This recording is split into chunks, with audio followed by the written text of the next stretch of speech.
The old cabin stood deep in the woods, far from any town or road.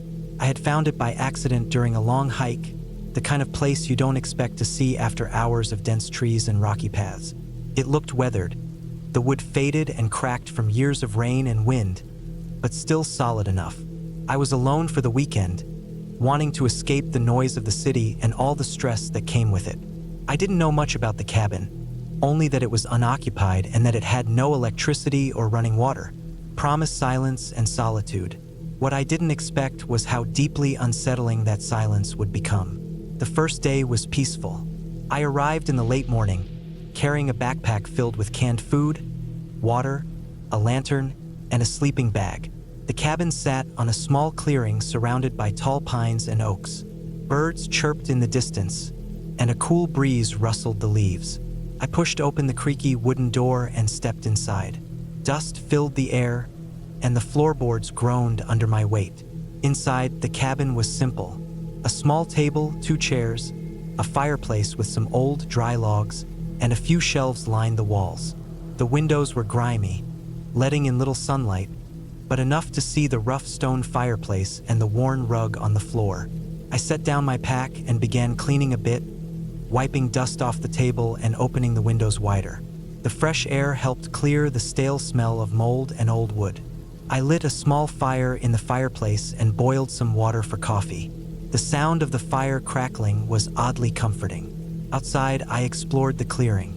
The forest around the cabin was thick, and the ground was covered with pine needles and fallen branches.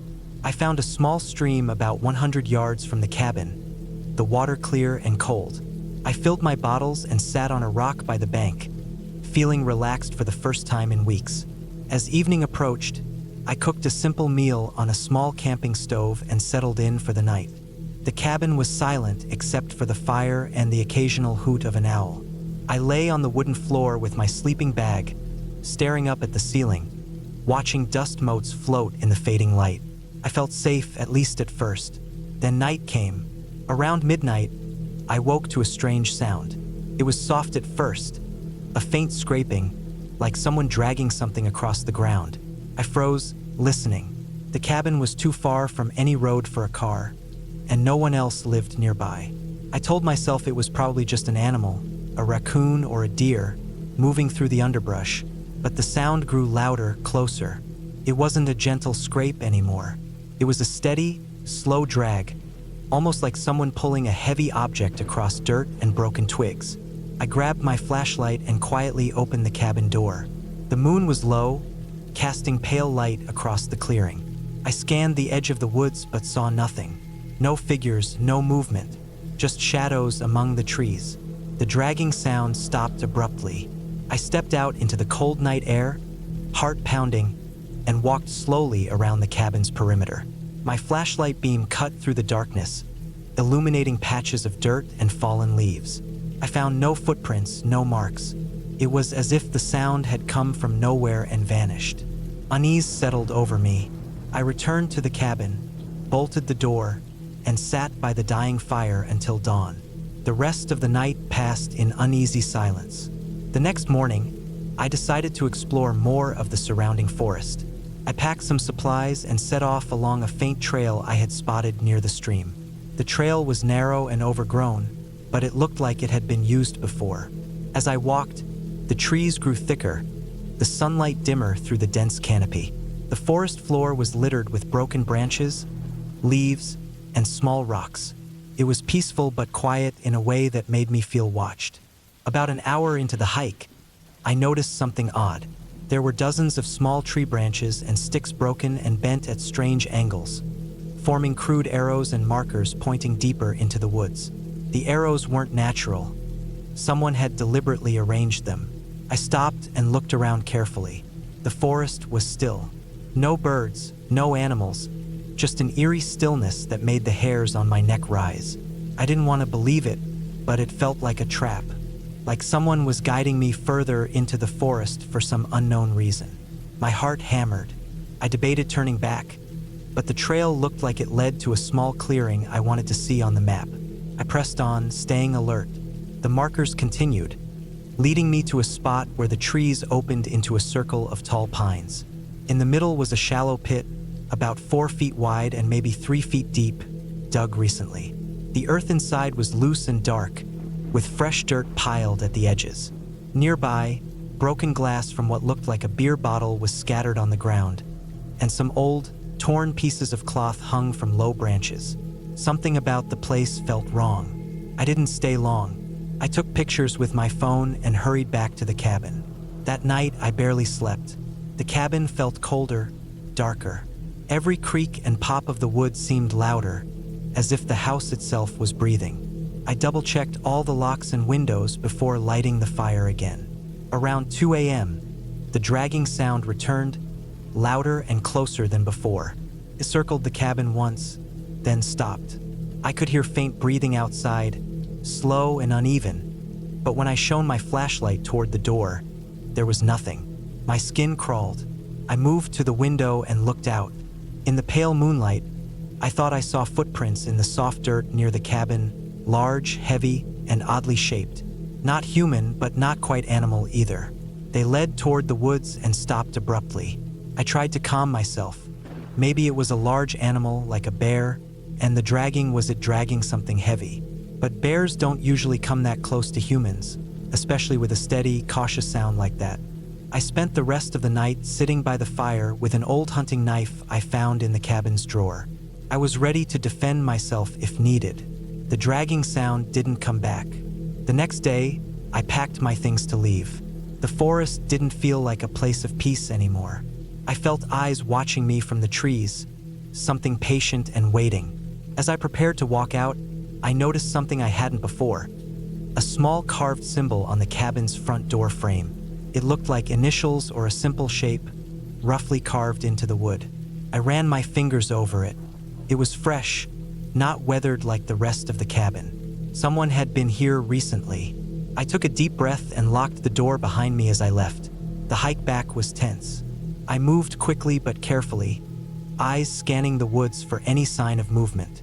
The markers I had seen before were gone, as if whoever had placed them wanted to erase their trail.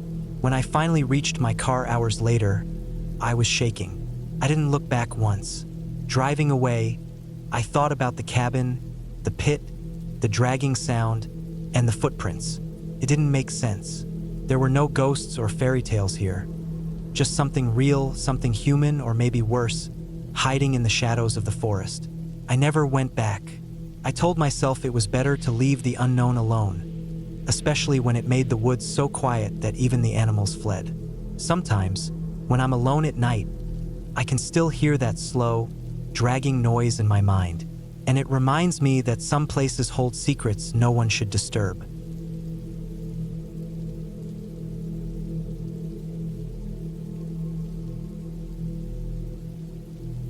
I don't even know why I decided to go up there by myself, to that cabin. It wasn't like I was trying to get away from anything or anyone. I just wanted some space. A few days away from the noise and people to clear my head. That was the plan anyway. The cabin sits in the middle of nowhere. At least that's how it felt when I finally got there. The GPS stopped working a few miles from the dirt road leading to it. After that, I had to rely on a crumpled paper map and the sun hanging low in the sky. The drive was long, the kind where the pavement ends, and the road turns into gravel that rattles your car like it might fall apart. Branches brushed the windows, the wind rustled through dry pine needles, and the smell of damp earth filled the air. The further I went, the quieter it got. No birdsong, no cars, no planes. Just the hum of the engine and the crunch of tires over stones. The cabin was old. Weather-beaten wood, paint peeling, and the porch sagging in places. It looked like it hadn't been lived in for a long time. That's what made it perfect. I wanted solitude, and that place promised it. There was no electricity, no running water. Just a small wood stove inside and a well out back. I packed a lantern, some food, water, and a sleeping bag. I told myself I was prepared for this. The first night was quiet except for the sounds of the forest. Wind through the trees, the occasional snap of a twig, the distant howl of a coyote. I wasn't scared, just alert. I made a fire in the stove, cooked some canned beans over it, then wrapped myself in my sleeping bag on the creaky old bed in the corner. The moonlight filtered through the window, casting strange shadows on the walls. I didn't sleep well. Every little noise seemed louder than usual, and I kept imagining things moving just beyond the window. I blamed it on the silence and the unfamiliar place. It was probably just the wind. The next day, I decided to explore the surrounding woods. I figured I'd find a trail or a stream. I wanted to find a reason why the cabin was so isolated. Maybe it had once been someone's hunting lodge or a weekend getaway. The forest was dense. Tall pines towered overhead, their branches thick with needles that blocked out much of the sunlight. The ground was uneven and covered in fallen leaves, moss, and broken branches. The air smelled of pine sap and damp earth. Every few minutes, I stopped to listen. No birds, no animals, just the occasional rustling of leaves as the wind shifted. About half a mile from the cabin, I came across something strange. An old metal box half buried in the ground. It was rusty, with faded markings that were hard to read. I tried to open it, but the lock was sealed shut tight. Inside, there might have been anything: food, tools, something left behind long ago. I pocketed the key that was hanging on a rusty chain around the box, hoping it might open it later. I made my way back to the cabin before sunset. The shadows were growing longer, the air cooler. Inside, I started a fire again and boiled some water on the stove. The cabin smelled musty. Old wood, smoke, and something else I couldn't place. I sat by the window, watching the trees sway in the twilight. The forest looked calm but also heavy, like it was holding its breath. That night, the noises were different, louder, closer. The snap of twigs wasn't random anymore. It sounded deliberate, like someone or something was moving carefully through the trees, trying not to be heard but failing. I kept checking the windows, my heart racing every time the shadows shifted. I tried to convince myself it was just an animal, a deer or a fox, but the sounds didn't match any animal I knew. It was slower, heavier steps, deliberate. Sleep was impossible. Around 2 a.m., I heard something at the front door, a thud, then silence. My hands trembled as I grabbed the lantern and slowly stood up, peering out the window. Nothing, just the porch, empty and swaying slightly in the cold night breeze. I stayed awake for the rest of the night, too afraid to close my eyes. The next morning, I found scratches on the door, deep ones, not claw marks but made with something harder, a knife or a sharp rock. I traced them with my fingers, feeling the rough grooves in the wood. I didn't know what to think. I told myself I should leave, but the car was a good mile down the road, and I was alone with no signal on my phone. I had no way to call for help. The dirt road was probably hard to navigate in the dark or without a proper map. Besides, I didn't want to admit I was scared. I spent the day barricading the cabin as best as I could with old boards I found in the shed next door. I nailed them across the windows and reinforced the door. It didn't feel like much, but it was something. I tried to keep busy chopping firewood, fixing the roof where the shingles had fallen off and checking my supplies. But the feeling of being watched didn't leave me. That night, the noises started again, louder and more frequent. Footsteps circling the cabin, dragging sounds on the porch, scratching at the walls. I grabbed a kitchen knife from the drawer and sat by the stove, eyes glued to the window. Hours passed. Suddenly, I heard a voice, low, distant, and unclear, coming from the woods. Not words, just sounds like a gruff whisper. I strained to listen but couldn't make out what it was saying. I was frozen with fear. After what felt like forever, the noises stopped. I waited until dawn, then slipped outside to check around the cabin. On the ground near the back door, I found fresh footprints in the dirt. Large, heavy boots. They didn't belong to me, and whoever made them had been there very recently. I followed the prints as far as I could, but they vanished at the edge of the woods. I didn't want to believe someone was out there watching me, waiting. Maybe it was a hunter or a drifter. But why come so close and then disappear? The days passed, each one darker than the last. I barely slept, barely ate. I kept the fire burning all night, my knife always within reach. Every time I stepped outside, I felt eyes on me. One evening, as I was checking the metal box again, I finally managed to pry it open. Inside were old papers, maps, notes, a faded photograph of a man standing by the cabin holding a rifle. Some notes mentioned poachers in the area, someone hunting illegally and hiding out in the woods. It made me realize the cabin wasn't just abandoned. It was part of something dangerous. That night I heard voices, clear this time, talking low and fast in the darkness outside. They weren't shouting, but the tone was tense, angry. I pressed my ear to the window, heart pounding. The voices stopped abruptly. When I looked out, a shadow disappeared behind a tree. I decided I couldn't stay. The next morning, I packed my things quickly, grabbed the knife and the lantern, and headed back to my car. The dirt road was rough and I had to walk much of it, but I kept looking back, feeling the weight of eyes watching me. When I finally reached the paved road, I didn't stop until I was back in town. Later, I learned from a local that the area had a reputation for poachers and drug runners, people who used the woods for illegal things, hiding from the law, sometimes violent. The cabin was their base, not abandoned at all, just empty for a while. I never went back.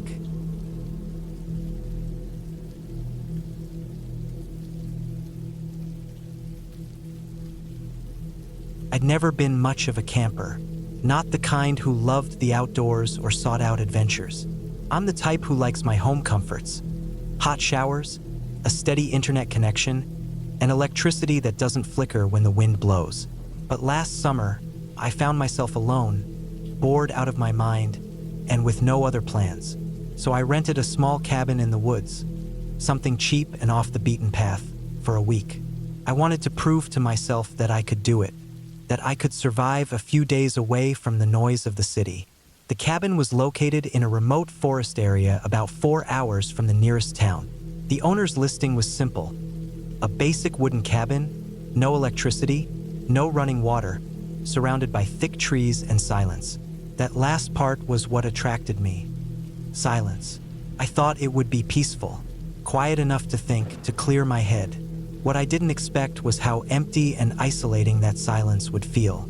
The drive there was uneventful, just long stretches of highway and winding country roads. When I finally reached the small dirt road that led to the cabin, the pavement ended, and I had to slow down to navigate the ruts and loose stones. The last half mile was a narrow track barely wide enough for my car, lined with dense trees on both sides, the kind of trees that block out most of the sunlight even during the day. When I finally pulled up to the cabin, it was smaller than I imagined. Rough-hewn logs, a steep, shingled roof, a small porch with a couple of old rocking chairs, one of which was broken. The windows were dusty, and the wood looked weathered, as if the cabin had been standing there untouched for decades. I felt a strange mix of excitement and unease. This was it. No distractions, no escape but the forest itself. I unpacked quickly, hauling my gear inside. A sleeping bag, some canned food, a small propane stove, water bottles, a flashlight, and a book to pass the time. There was no electricity, but a single oil lamp sat on the wooden table. I lit it, and the cabin felt a little less cold, a little less empty. The walls creaked softly as the wind picked up outside, and the shadows from the flickering flame danced across the rough walls. I spent the first day exploring the small clearing around the cabin. The forest stretched endlessly in every direction. Tall pines, oaks, thick underbrush. I spotted a narrow footpath leading deeper into the woods but didn't follow it far. The air smelled of pine needles and damp earth. Birds chirped, but their sounds felt distant, almost hesitant. It was peaceful, but I couldn't shake a growing feeling that I wasn't alone. That night, the silence pressed in. The usual sounds of civilization, cars, dogs barking, neighbors talking, were completely gone. Instead, I heard the occasional snap of twigs, the rustle of leaves, and something else. Something faint, like a soft scraping or dragging noise somewhere outside, too slow and irregular to be an animal. I told myself it was just the wind, branches brushing against the cabin. I tried to sleep, but I didn't. I woke several times, every time convinced I heard footsteps just outside the window, far too heavy to be a deer or a raccoon. I'd lie frozen, heart pounding, flashlight by my side, but when I dared look out, the woods were empty. Just trees, shadows, and a cold, thick darkness that seemed to stretch forever. The next day, I tried to keep busy, more exploring, gathering some firewood, cooking canned beans over the stove. The sun was high, and I felt more confident. Maybe I was just spooked by the quiet. That's what happens when you're alone in the woods. Your mind plays tricks on you. But then I noticed something odd near the edge of the clearing. On the ground, partially buried under leaves and pine needles, were footprints. Not animal tracks, human footprints. Boots, maybe. The prints were fresh, the soil still soft from last night's rain. They led from the forest toward the cabin, stopping just short of the porch. Then they disappeared. I stared at them, heart sinking. I hadn't seen anyone else on the way here, and the cabin was miles from any road or trail. If someone had been here, why hadn't I heard them? I went back inside and locked the door. For the first time, I felt really scared. That night was worse. The scraping noise came again, closer this time. It sounded like something dragging across the dirt, moving slowly but deliberately. I kept the flashlight on the porch, but when I glanced outside, I caught a glimpse of a dark figure standing at the tree line. It vanished when I blinked. I didn't sleep at all. The third day, I debated leaving. I thought about packing up and driving back to the city, but I convinced myself to stay. I had no real reason to be scared. It was probably some hiker or hunter. Still, I didn't want to be alone out here anymore. I noticed more signs of someone else's presence. A small campfire pit a few hundred feet from the cabin, old cans and bottles hidden under the brush, and more footprints. These weren't fresh, but they showed that someone had been near recently. Maybe someone using the woods as a hideout. I took the footpath deeper into the forest, following it for about a mile. The trees grew thicker, the ground uneven and muddy. I saw remnants of a makeshift campsite, a torn tarp, some empty food wrappers, a broken knife stuck into a tree stump. It felt like whoever had been here wasn't just passing through. They were living off the land, possibly watching. I turned back quickly, unease growing in my chest. That night, I secured all the windows as best I could and stayed near the oil lamp. The scraping sound returned, this time accompanied by low thuds, as if something heavy was being dragged across the ground outside. I caught glimpses of shadows moving just beyond the clearing, too quick and too dark to identify. On the fourth day, I noticed the propane stove was missing. I was sure I had left it inside the cabin. At first, I thought I had misplaced it or packed it away, but I checked everywhere. It was gone. The door was still locked from the inside, the windows too high to climb through. That meant someone had to have entered while I was out. Panic hit me hard. I was trapped, vulnerable, with someone potentially watching me, maybe even living nearby. I packed some essentials and tried to make a plan. The forest was too dense to run through blindly, and my phone had no signal. I considered hiking back toward the main road, but that would mean traveling in the dark with no weapons and no idea if whoever was here would follow me. That night was the worst. The noises outside didn't stop. Scraping, dragging, footsteps circling the cabin. I heard heavy breathing through the cracked window near the kitchen sink. The oil lamp flickered and died, plunging me into darkness. I grabbed my flashlight, hands trembling, and shone it outside. For a split second, I saw a figure hunched over near the edge of the trees, watching me. Then it disappeared into the darkness. I realized that whoever was out there wasn't just an intruder or a lost hiker. This person knew the cabin, knew how to stay hidden, and they were patient. They didn't want to scare me off by attacking or making loud noises. They wanted me to be afraid, to stay trapped, isolated. By the fifth day, I was exhausted, sleep-deprived, and constantly on edge. I barricaded the door with a heavy table and pushed the rocking chair against it. I kept a kitchen knife close and sharpened a long stick to use as a weapon. I didn't trust myself to think clearly anymore. At dawn, I gathered my courage and decided to leave. I packed a small bag with water, some food, and my jacket. I checked every corner of the cabin for any signs of movement, but it was silent, the forest calm. I opened the door slowly, pushing the barricade aside, and stepped out. The forest greeted me like a cold wall. The path to the main road was overgrown but still visible. I didn't look back. The walk was slow, my legs aching from the uneven ground and the weight of my pack. I kept my eyes scanning the shadows, my ears alert for any sound. I wanted to believe I was alone, but I never felt it. Hours passed before I finally reached the edge of the trees, and I spotted the dirt road in the distance. Relief flooded me. I started running, but then I saw something that made my blood run cold. Near a fallen tree just off the trail was a figure. Not moving, just standing there. I squinted, heart pounding, trying to make out the shape in the dim light. It was tall, wearing dark clothing, face obscured. It didn't react as I approached, just stood there, watching. I didn't stop. I sprinted past without looking back, adrenaline driving me forward. When I reached my car, I fumbled with the keys, hands shaking so badly I dropped them. Finally, the engine roared to life, and I tore back down the dirt road, never once glancing at the woods behind me. I didn't return to that cabin, and I never told anyone exactly what happened. I just needed to get away from that place.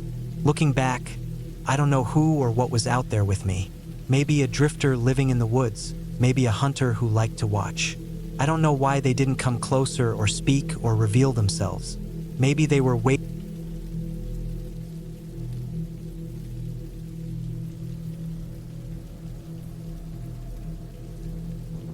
I never expected a trip to a remote cabin to turn into one of the most terrifying experiences of my life. Looking back now, it seems obvious that things could go wrong.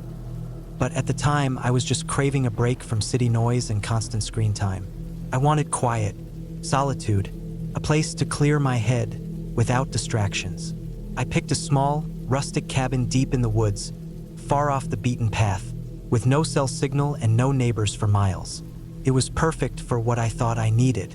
The cabin was old, wooden, and isolated, perched on the edge of a dense forest that stretched for miles in every direction. It had no electricity or running water, just a wood stove, a cold water pump outside, and a small propane lantern for light. I packed up my gear, a few days worth of food, water, and some books, and headed out on a Friday afternoon. The drive took longer than I expected, with narrow dirt roads that twisted through thick woods and steep hills. My car bumped over potholes and loose gravel, the trees crowding closer with every mile. By the time I arrived just before sunset, the forest was already thick with shadows. The cabin sat on a small clearing surrounded by tall pine trees. A thin trail led from the front porch down to a small creek that gurgled quietly. The air smelled of damp earth and pine needles, fresh and sharp. No sounds except the occasional chirp of a bird or the rustle of leaves in the wind. Perfect. I spent the first evening unpacking and setting up. The cabin was small, maybe 300 square feet, with one main room that had a bed, a small table, and a kitchen area with a propane stove and a cold water pump. The wood stove was the centerpiece, old and blackened from years of use. I stacked firewood beside it, filled the lantern with fuel, and lit a fire. The flickering flames cast long shadows on the rough wooden walls. I ate some canned beans heated on the stove and read a book by lantern light until the fire died down. Then I crawled into bed, feeling peaceful and content in a way I hadn't in months. No noise, no distractions, just the quiet sounds of the forest. I slept deeply, the cool night air slipping in through the cracked window. The next day I woke early, feeling refreshed. I had planned to spend the weekend hiking and exploring the woods around the cabin. I packed a small backpack with water, snacks, a map, and a flashlight, then set off down a narrow trail that led into the forest. The woods were beautiful. Tall pines, moss-covered rocks, and a carpet of needles underfoot. Sunlight filtered through the branches in soft beams. I walked for hours, following the creek upstream, climbing small hills, and enjoying the solitude. Every now and then I heard the distant call of a bird or the snap of a twig underfoot. Nothing alarming. By mid-afternoon, I decided to head back. The sun was lower, the shadows longer. I reached the cabin just as the sky turned golden. I started a fire, cooked a simple meal, and settled in to watch the stars come out. The next morning, things started to feel different. I woke to the sound of something scratching outside. At first, I thought it was an animal, maybe a raccoon or a squirrel, but the noise was louder and more deliberate. It came from the side of the cabin, near the woodpile. I got up and opened the door to look. The woodpile was scattered. Some logs moved as if something had been rummaging through. I saw fresh scratch marks on the side of the cabin, deep, jagged, like claws gouging the wood. My heart rate quickened. It was strange. No animals around here could make marks like that, not that big and deep. I looked around but saw nothing. The forest was quiet again, the trees still and silent. I shrugged it off as maybe a large animal looking for food, though it didn't explain the scratches on the door frame. I went about my day, trying not to think about it. I spent time gathering more firewood and cleaning the cabin. As night fell, I set extra traps around the cabin, hoping to catch whatever was messing with my supplies. I also made sure to lock the door securely, but that night the noises returned. First, a faint scraping near the window, like nails dragged along glass. Then, heavy footsteps circling the cabin, slow and deliberate. My heart pounded. I tried to listen carefully, but I was too afraid to look outside. I sat by the fire all night, the cabin's little walls feeling smaller and less protective than before. I tried to convince myself it was just an animal, but something about the sounds felt off. Too heavy, too purposeful. The next day, I found more signs of disturbance. Footprints in the soft mud near the creek. Not animal prints, but human. Big, rough boot prints. And the woodpile was knocked over again. Even more mess than before. Someone or something was definitely nearby. I packed my bag and considered leaving, but the nearest road was miles away, and my car was parked at the start of the trail. I didn't want to risk walking through the woods with an unknown presence lurking around. I stayed put, trying to keep calm. I checked my phone, no signal. Nothing.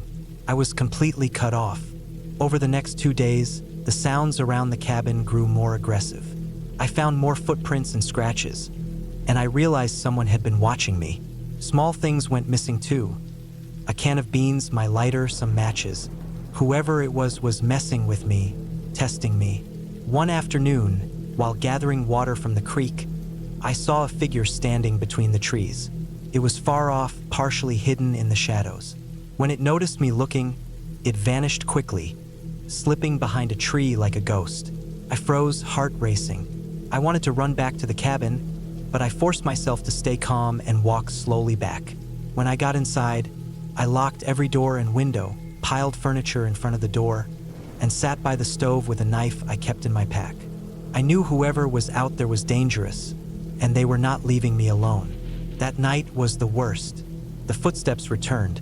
Slow, heavy, circling, sometimes stopping just outside the window. The scratching turned to pounding, like someone hitting the cabin walls with a heavy object. I sat in the corner, clutching the knife, listening to every noise. Hours passed. Then, in the early morning, everything stopped. Silence. I stayed awake, waiting for daylight. When the first gray light seeped through the window, I cautiously opened the door. The forest was still and empty. I stepped outside and saw fresh boot prints circling the cabin, but no sign of the person. I knew I couldn't stay. I packed up my gear quickly, grabbed some food and water, and headed down the trail toward my car. The walk was tense. Every rustle in the bushes made me jump. I moved as fast as I could without running, afraid to attract attention. After what felt like hours, I finally reached the clearing where I parked. The car was exactly as I left it, but as I got closer, I noticed a message scratched into the dirt near the tire tracks. It was crudely carved, 3 words, "I'm watching you." I didn't look back. I jumped into the car, locked the doors, and started the engine. The forest seemed to close in behind me as I sped away. The drive back to civilization was long and nerve-wracking. Every shadow in the rearview mirror made me glance behind, but I never saw anything. When I finally reached a town with cell service, I called the police. I reported everything, the footprints, the messages, the noises, the feeling of being watched. They told me they would send officers to check the cabin. Weeks later, I heard from the police. They searched the cabin and surrounding woods but found no one. They did find evidence that someone had been living rough nearby, discarded food wrappers, makeshift shelters, and footprints, but no signs of a permanent residence. They theorized it might have been a drifter or someone hiding from the law. They warned me to be more careful next time and suggested not going so deep into isolated areas alone. I never returned to that cabin. The experience left me shaken. The woods that had once seemed peaceful now felt dangerous and hostile. What scared me most wasn't any ghost or monster. It was the very real knowledge that a stranger had been so close, watching, lurking, and possibly planning to do harm. And the worst part was, I had no idea who they were or why they were there. Since then, I've always carried a knife and a whistle when I hike. I'm more aware of my surroundings, more cautious about where I go alone. That trip taught me a hard lesson. Nature is beautiful and peaceful, but it's also wild and unpredictable. Not just because of animals or weather, but because sometimes people can be the scariest part of the wilderness.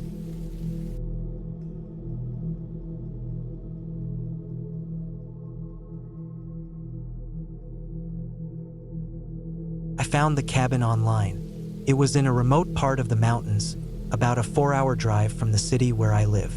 I was desperate for a break. A few days alone with no distractions, no internet, no people. The listing said it was an old logging cabin, nothing fancy, no electricity, no running water. Just a wood stove, a well, and the quiet. Sounded perfect. I booked it on a Friday, packed a bag with the basics, canned food, bottled water, a first aid kit, a flashlight with extra batteries, some matches, my old camping knife, and a big notebook I planned to fill with sketches and thoughts. The drive was long but uneventful. The last stretch was a rough dirt road winding through tall pines. I was careful not to speed because I knew if my car broke down out there, I'd be in real trouble. Eventually, the trees thinned and the cabin came into view. Sitting alone in a small clearing surrounded by thick forest. The cabin looked exactly like the pictures. Weathered logs, a rusty metal roof, and a porch with a sagging wooden bench. I pulled the car up to the porch and climbed out. The air smelled like pine and earth, crisp and cool even though it was late summer. No sounds except the wind through the trees and the distant call of a hawk. I unlocked the door. The lock was old and a bit stiff, and stepped inside. The inside was simple and bare. A rough wooden table sat in the middle of the room, 2 chairs, a small shelf with some old books and a dusty lantern. The wood stove was cold but clean, with a few logs stacked beside it. The floor creaked under my boots. There were 2 small bedrooms, each with a single bed covered in faded blankets. The windows were small and dirty, letting in just enough light to see by. I set my things down, lit the lantern, and started unpacking. After that, I filled the wood stove with logs, struck a match, and felt the warmth slowly spread through the cabin. I made myself some canned soup and ate at the table, listening to the quiet outside. No phone signal, no internet, just silence. That night, I went to bed early. The mattress was thin and uncomfortable, but I was tired enough to fall asleep quickly. Around 2 a.m., something woke me.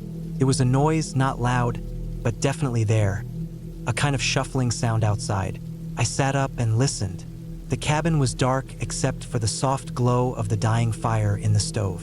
Outside, the wind was still, but the shuffling kept happening. Slow, deliberate steps moving around the perimeter of the cabin. I stayed still for a long time, heart pounding, trying to tell myself it was just an animal. Maybe a raccoon or a stray dog. But the sound wasn't scratching or sniffing. It was heavier, like someone walking on dead leaves or dry branches. I grabbed my flashlight and quietly crept to the window. Peering out, I could just make out the shape of a tall figure standing among the trees, about 20 feet away. The flashlight's beam barely reached through the thick darkness.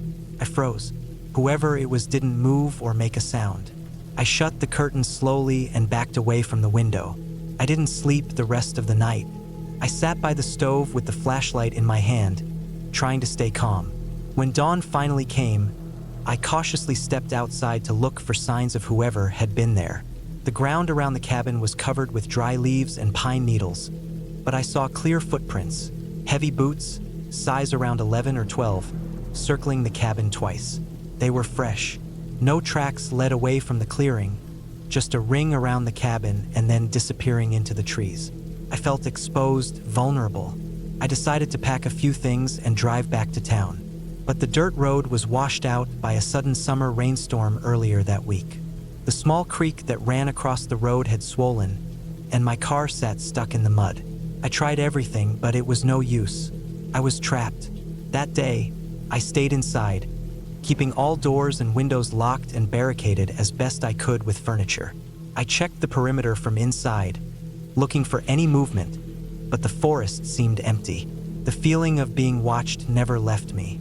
I kept hearing noises, branches snapping, twigs cracking, leaves rustling, always just out of sight. At night, the footsteps returned. This time, I heard breathing, low and steady, just outside the cabin wall. My flashlight never showed anything when I shone it, but the sounds were clear. I slept in my clothes, knife under my pillow. On the third day, things got worse. I was boiling water on the stove when I heard a loud thump against the cabin's side, like someone had thrown a heavy log. I jumped up and grabbed the flashlight, shining it out the window. The beam caught a figure running into the trees.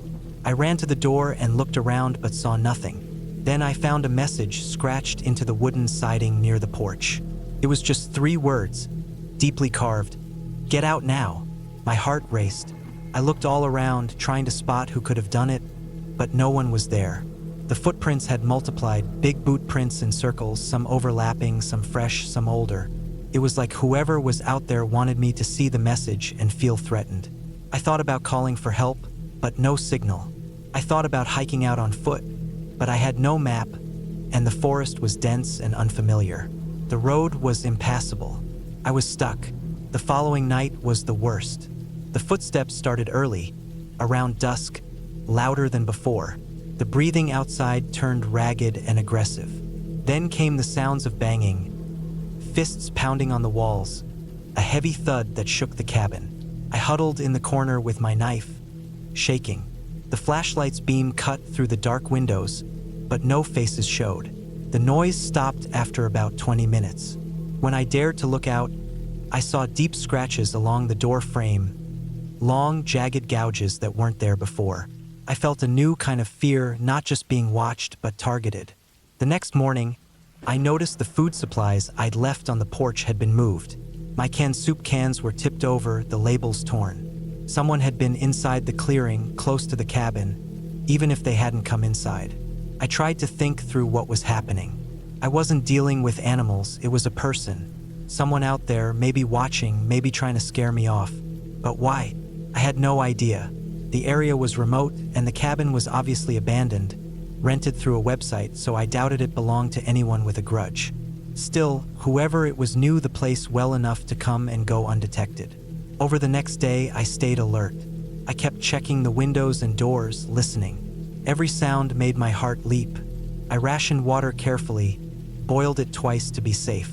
I tried to sleep in short bursts, never fully letting go of the tension. Then, late in the afternoon, I noticed something else. A small pile of rocks arranged near the edge of the clearing, close to where I had seen the figure days before. They looked deliberately stacked, too neat to be natural. I went to investigate carefully. As I got closer, I saw a faint trail of footprints leading away from the pile, heading deep into the forest. They were fresh.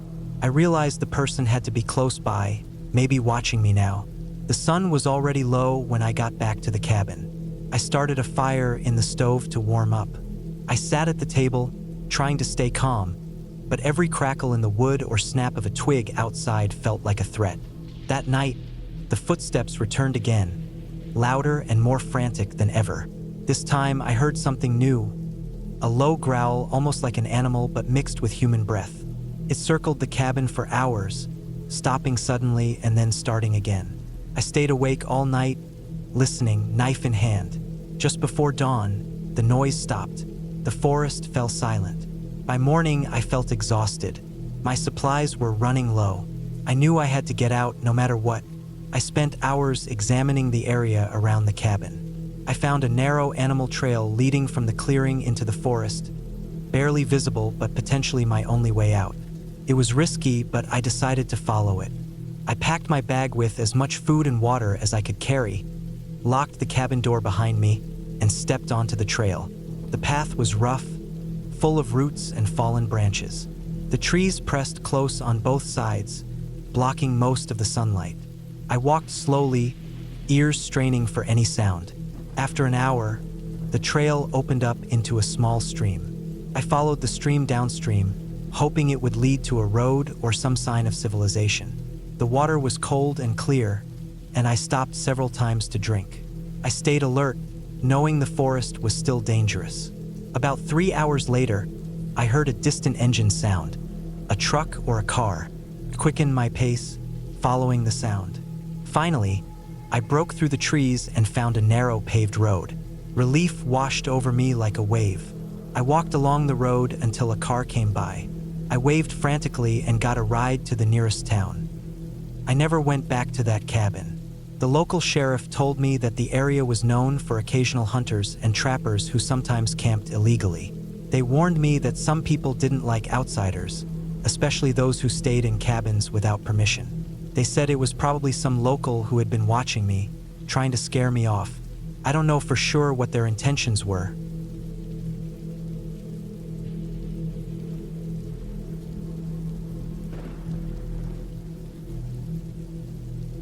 I had been looking forward to this trip for months. After a year full of work stress and city noise, I craved solitude, fresh air, and silence. A small cabin deep in the woods seemed like the perfect escape. The place was tucked away in the mountains, far from the nearest town, and I had booked it through a local rental website. The pictures looked rustic but cozy. Wooden walls, a stone fireplace, a small porch overlooking dense forest. No electricity, no cell service, just me and nature. I packed carefully, bringing essentials like food, water, a first aid kit, a good flashlight, extra batteries, a pocket knife, matches, and a heavy-duty camping stove. I also had a map of the area and a compass. I didn't want to rely on my phone, which was mostly useless out there anyway. The drive took longer than I expected. Narrow, winding roads, potholes, patches of dirt and gravel. I had to slow down a lot, but finally, the GPS stopped giving me directions, and I knew I was close. I parked near a small clearing and grabbed my backpack. The last stretch to the cabin was a mile on foot, through a narrow trail. The trees were thick and tall, mostly pine and spruce, the ground carpeted in moss and fallen needles. The air was crisp and smelled like earth and pine resin. When I first saw the cabin, it looked even smaller than the pictures, but sturdy. The wooden logs were darkened by age and weather, the roof covered with moss and leaves. The porch creaked under my weight as I stepped inside. The place was empty but spotless. Dust covered the wooden floorboards, but no spider webs, no signs of animals. A stack of firewood sat near the stone fireplace. A small table and 2 chairs, a bed with a thin mattress, and a rusty metal stove completed the furniture. I dropped my bag and started exploring. The cabin had 1 room and a small loft above, reached by a narrow ladder nailed to the wall. The loft was mostly empty, just enough space to sleep if needed. I unpacked my food supplies and water. The only source of light was a few old kerosene lanterns on the shelves. I decided to make a fire. I found dry kindling under the woodpile and arranged it carefully in the fireplace. It took some time to get the flame going, but once it did, the cabin filled with warm light and the scent of burning pine. The room felt alive for the first time, cozy in a way that made the cold outside less threatening. That night, the forest around the cabin was dark and quiet. The wind occasionally stirred the trees, making a soft rustling sound. I lay on the bed, staring at the ceiling, listening to the night sounds, distant hoots of owls, a faint crack of a branch, the occasional rustle of leaves. No strange noises, no footsteps, just nature. The next day, I woke early and made coffee over the stove. I planned to hike a trail marked on the map that supposedly led to a small lake about 2 miles from the cabin. The sun was bright, the sky clear. I packed a small backpack with water, some snacks, the compass, and the map. The trail was narrow but well-trodden, winding through dense woods. Birds chirped overhead, squirrels darted between trees. The air was cool but fresh. As I walked, I felt lighter than I had in months. The stress of city life seemed to fall away with each step. After about an hour, I reached a small clearing. The lake lay ahead, surrounded by thick trees and rocks. The The water was clear and still, reflecting the sky like glass. I sat on a rock by the shore, dipping my fingers in the cold water. It was peaceful.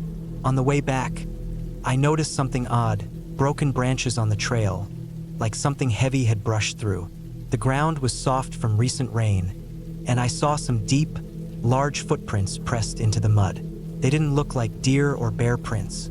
They were too big and deep, and the shape was strange, more human-like but oddly wide. I studied them carefully, feeling a faint chill. I had heard stories of people wandering off the beaten path and not returning, but I always thought they were just local myths.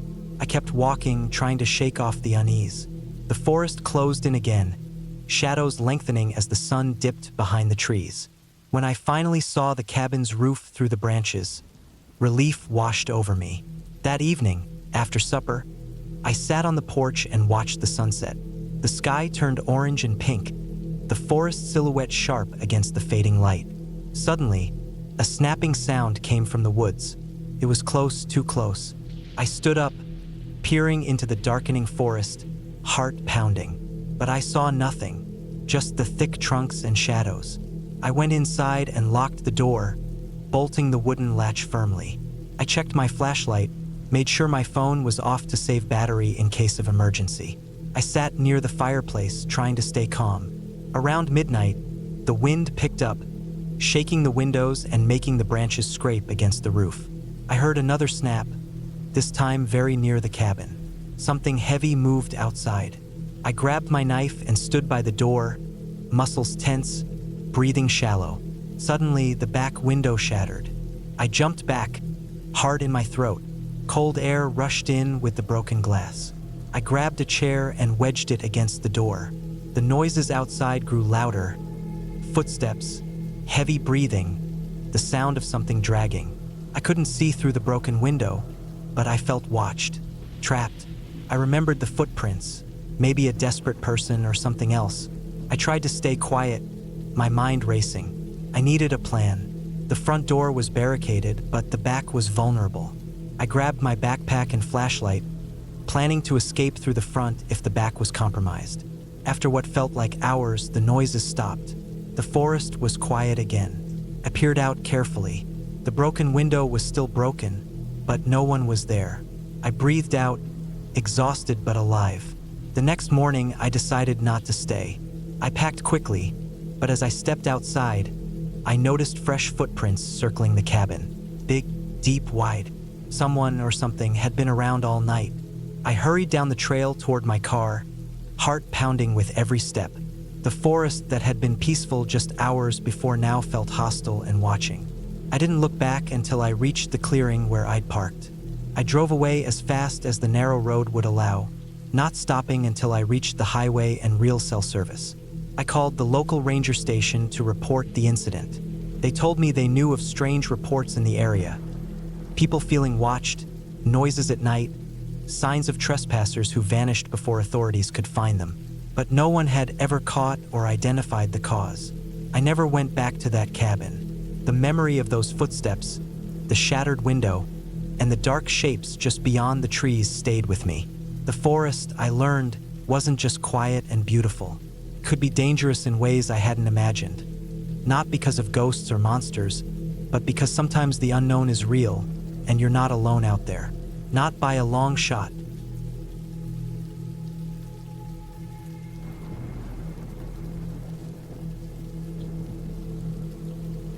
I didn't plan to end up where I did that fall, not at all.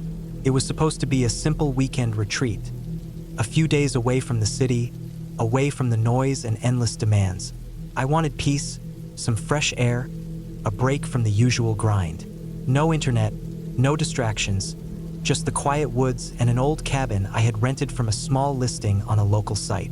The photos showed a weathered wooden cabin tucked between tall pines, no neighbors for miles, a dirt road leading in and out. Perfect. I arrived in the late afternoon, the sun hanging low and gold behind thick clouds that had gathered during the drive. The air smelled crisp and cool, with the faint, sharp scent of pine needles and damp earth. It was the kind of quiet that presses in on you, the silence so complete you can hear your own breathing and the distant crack of branches shifting in the wind. The cabin was smaller than it looked online. 2 rooms, a tiny kitchen, a fireplace with some old logs stacked beside it, and a rickety porch that creaked under my weight. It had a strange smell, a mix of dust, old wood, and something else I couldn't place. I shrugged it off, thinking it was just the cabin settling after years of neglect. I unpacked my things slowly, each item feeling foreign in the quiet. No music, no TV, just me and the steady hum of the woods. As evening settled, I built a small fire in the hearth and boiled water for coffee on the old stove.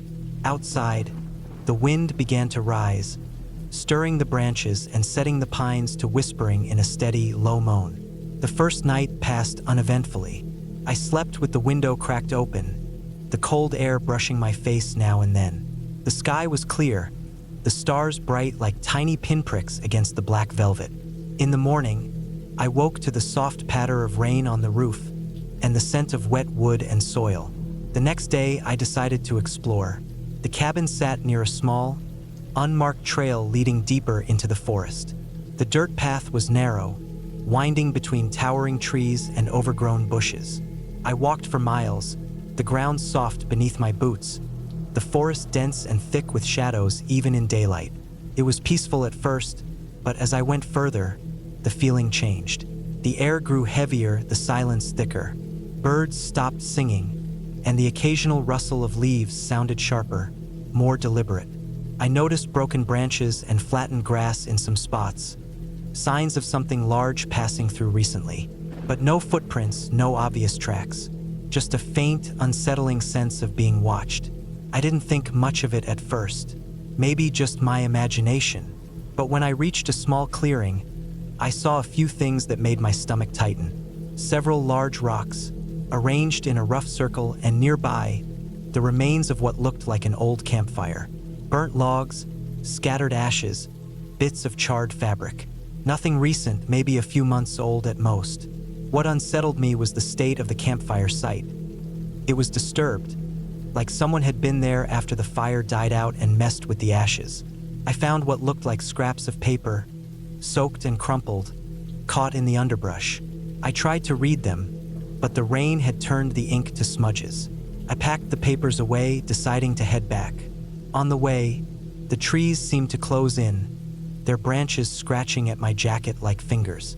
The trail was harder to follow, twisted and less defined. I felt the weight of the forest pressing down, suffocating and cold. By the time I reached the cabin, the sky had turned dark gray and the wind howled like a living thing. I shut the door tight and bolted the old lock, even though it felt flimsy. I lit the fire again and tried to focus on the small comforts. The warmth, the smell of coffee, the steady crackle of flames. That night was worse. I lay in bed listening to sounds I couldn't place. Branches snapping, leaves rustling close by, footsteps maybe, soft and slow. At one point, I thought I heard something tapping at the window, a rhythmic, faint knocking that made my heart race. But when I opened the curtains, nothing was there, just the dark, endless forest. The next morning, I found the front porch covered in muddy footprints, large, irregular, as if someone or something had paced back and forth. There was no sign of a visitor during the day, no footprints in the dirt road leading to the cabin. I felt trapped, as if the forest itself had closed around me. I tried to shake the feeling, to remind myself I was alone. But the more time I spent in that cabin, the more the isolation ate at me. My phone had no signal, no chance of calling for help. I was completely cut off. The third day, I woke to the fire smoldering low. I must have slept too long. Outside, the sky was dull and overcast, the air thick with moisture. As I stepped out to get some fresh air, I noticed something strange. The door to the cabin's small shed was wide open. I never left it unlocked. The shed was where I kept extra firewood and some basic tools. Now the door swung loosely, creaking in the wind. My heart sank. Inside, I found the woodpile scattered, some logs broken in half. The floor was disturbed, dirt kicked up as if someone had been digging. I crouched to look closer and spotted faint marks scratched into the wooden floorboards, shallow, erratic gouges, not deep but enough to be noticeable. They didn't look like animal marks either. They were too deliberate, too patterned to be random. I spent the rest of the day checking the perimeter of the cabin, looking for signs of who might have been there. Nothing obvious, no footprints outside, no signs of a vehicle on the dirt road. It was as if someone had appeared and disappeared without a trace. That night, I barely slept. Every noise seemed amplified. The howl of the wind, the creak of the cabin, the distant rustle of branches. I stayed awake long after the fire died, watching the shadows twist against the walls. The following morning, I found a new set of footprints leading away from the cabin, deep and wide, heading into the woods. They looked fresh, not more than a few hours old, and they were too large for any human I knew, but I wasn't about to assume anything supernatural. The forest was home to many animals. Still, something didn't feel right. I packed my bags. I didn't want to stay here another night, but the road out was blocked. There, across the dirt path leading to the main road, was a fallen tree. It wasn't old, the bark was fresh, the branches broken recently.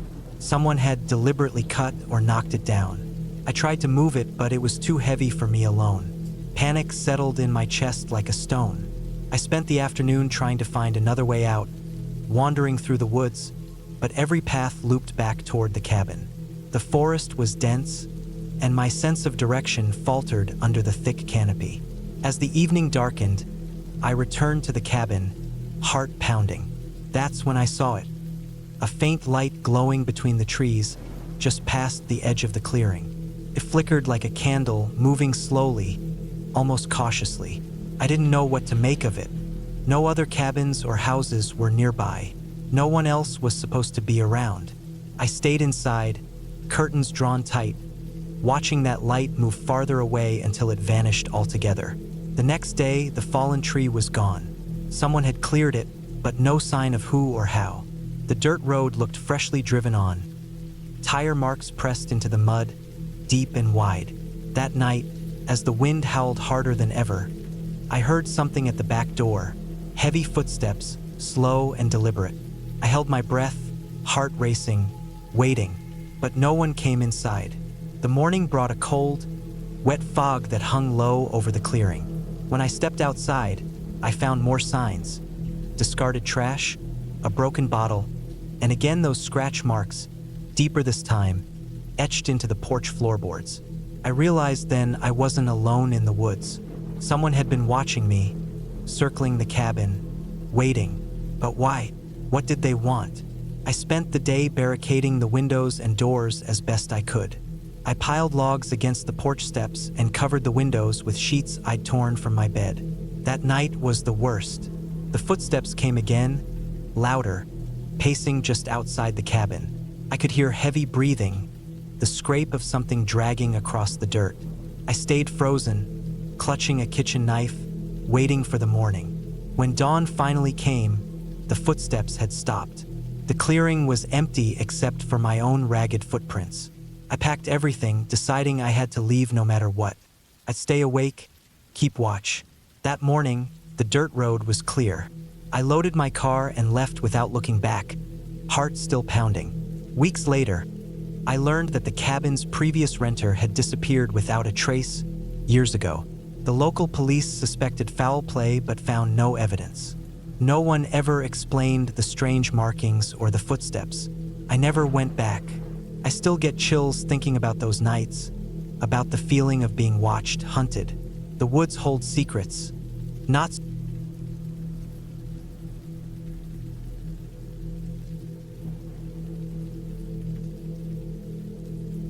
I don't usually do stories like this, but something happened last fall that I can't get out of my head.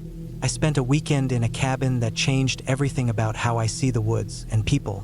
This isn't about ghosts or monsters, just real things that can happen when you're isolated and something goes wrong. I want to tell it all as it happened, in the first person, with every detail I remember, because it's the kind of thing you don't expect until you're in it. The plan was simple. I was going to spend 3 days alone in a small cabin deep in the woods. I'd been meaning to get away from the city and the noise for a while, and a friend of mine had access to this old cabin out in the mountains. It was nothing fancy, just a small wooden shack with a fireplace, a basic kitchen, a loft for sleeping, and no electricity. The idea was to disconnect, read some books, maybe do some hiking and just be quiet. I'd never been alone like that before, so it was a bit exciting. I left early Friday morning, driving a couple hours to the mountain area. The road turned narrow and rocky as I got closer. I remember the last stretch was barely wide enough for my car, with trees pressing in on both sides and little sunlight getting through the thick canopy. When I pulled up to the cabin, it was quiet in a way I hadn't felt before. No cars, no birds really, just the wind rustling the dry leaves. The cabin looked older than I expected. The wood was weathered, dark from years of rain and sun. The door creaked when I pushed it open, and inside the air smelled like damp wood and dust. There was a small table, some mismatched chairs, a shelf with a few old books, and a rusted stove. The loft was just a wooden platform with a thin mattress and a couple blankets. No phone signal, no internet, no TV. Perfect. I unpacked my stuff. A few changes of clothes, some food I brought, water, matches, a flashlight, a pocket knife, and a journal. I planned to write take walks, and just soak it all in. I made a fire in the stove, warmed some soup, and settled in for the night. The sky outside was clear and full of stars, something you don't see in the city.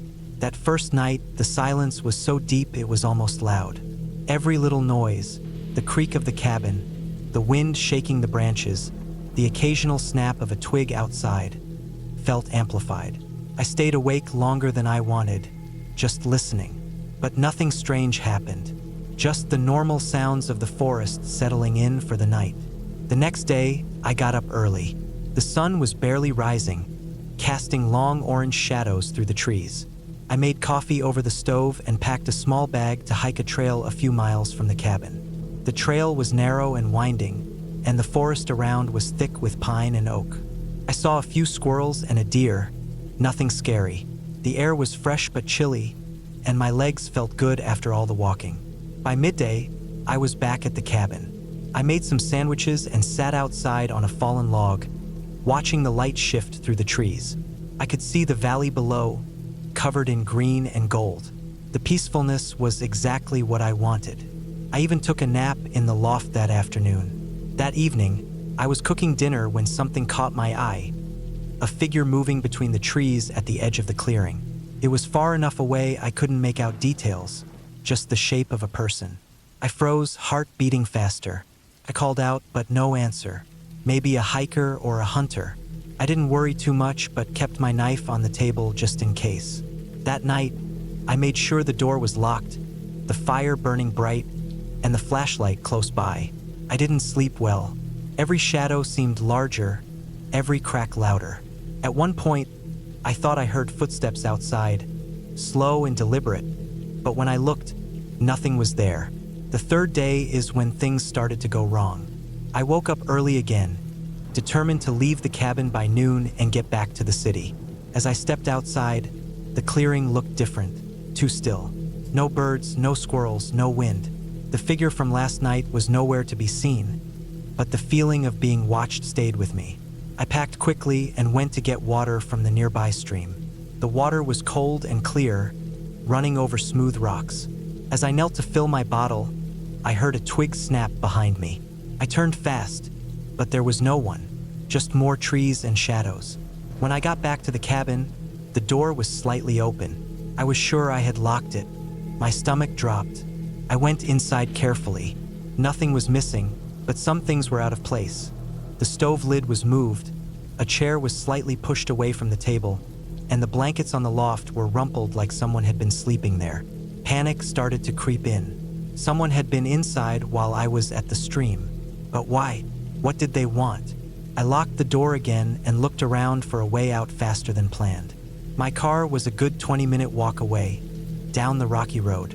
I didn't want to leave the cabin unlocked, but I didn't feel safe staying either. I grabbed my backpack and flashlight, packed as fast as I could, and stepped outside. I tried to convince myself the figure was just a local hunter or someone else using the forest. Maybe they'd found the cabin and wanted to warm up or wait out bad weather. But the feeling of eyes watching me didn't go away. As I walked down the road, I kept glancing back over my shoulder. The trees seemed to close in tighter, and every sound made me jump. The crunch of leaves, the call of a distant crow, the wind hitting the branches. Halfway to the car, I heard footsteps behind me. Not the light kind made by animals, but heavy, deliberate steps. I stopped and turned. Nothing. I started walking again, faster. The footsteps followed. Then I heard voices, not talking, but low murmurs, as if people were whispering in the distance. I couldn't see anyone, but the sounds sent a chill down my spine. I broke into a run. The road was uneven and rocky, and I stumbled a few times, but I didn't stop. I wanted to get to my car, lock myself inside, and drive away. When I reached the car, I fumbled with my keys. My hands were shaking. I looked around one last time and saw movement between the trees. Figures, maybe 2 or 3, standing just out of the clearing, watching me. I locked the doors, started the engine, and drove off as fast as I could. The road was rough, and the headlights barely cut through the dusk, but I didn't slow down until I reached the main highway. That night, in the safety of my apartment, I tried to make sense of what happened. Who were those people? Why did they come into the cabin? Were they dangerous? I did some research and found out the area was sometimes used by groups who didn't want to be found. People hiding out, living off the grid, or worse. The cabin was on the edge of one of their known hangouts. I never went back to that cabin. I told my friend what happened, and he was surprised. Said he never heard of anyone else having that problem before. But for me, the woods changed from a peaceful place to something else. A place where you can't be sure you're really alone, and sometimes that's worse than any ghost story. If you ever go alone into the wild, make sure you know who else might be around. And always trust that feeling in your gut when something doesn't feel right. Because the scariest things aren't shadows or spirits. They're real people, and sometimes they're watching. That's what happened to me. I hope you don't have to find out the hard way.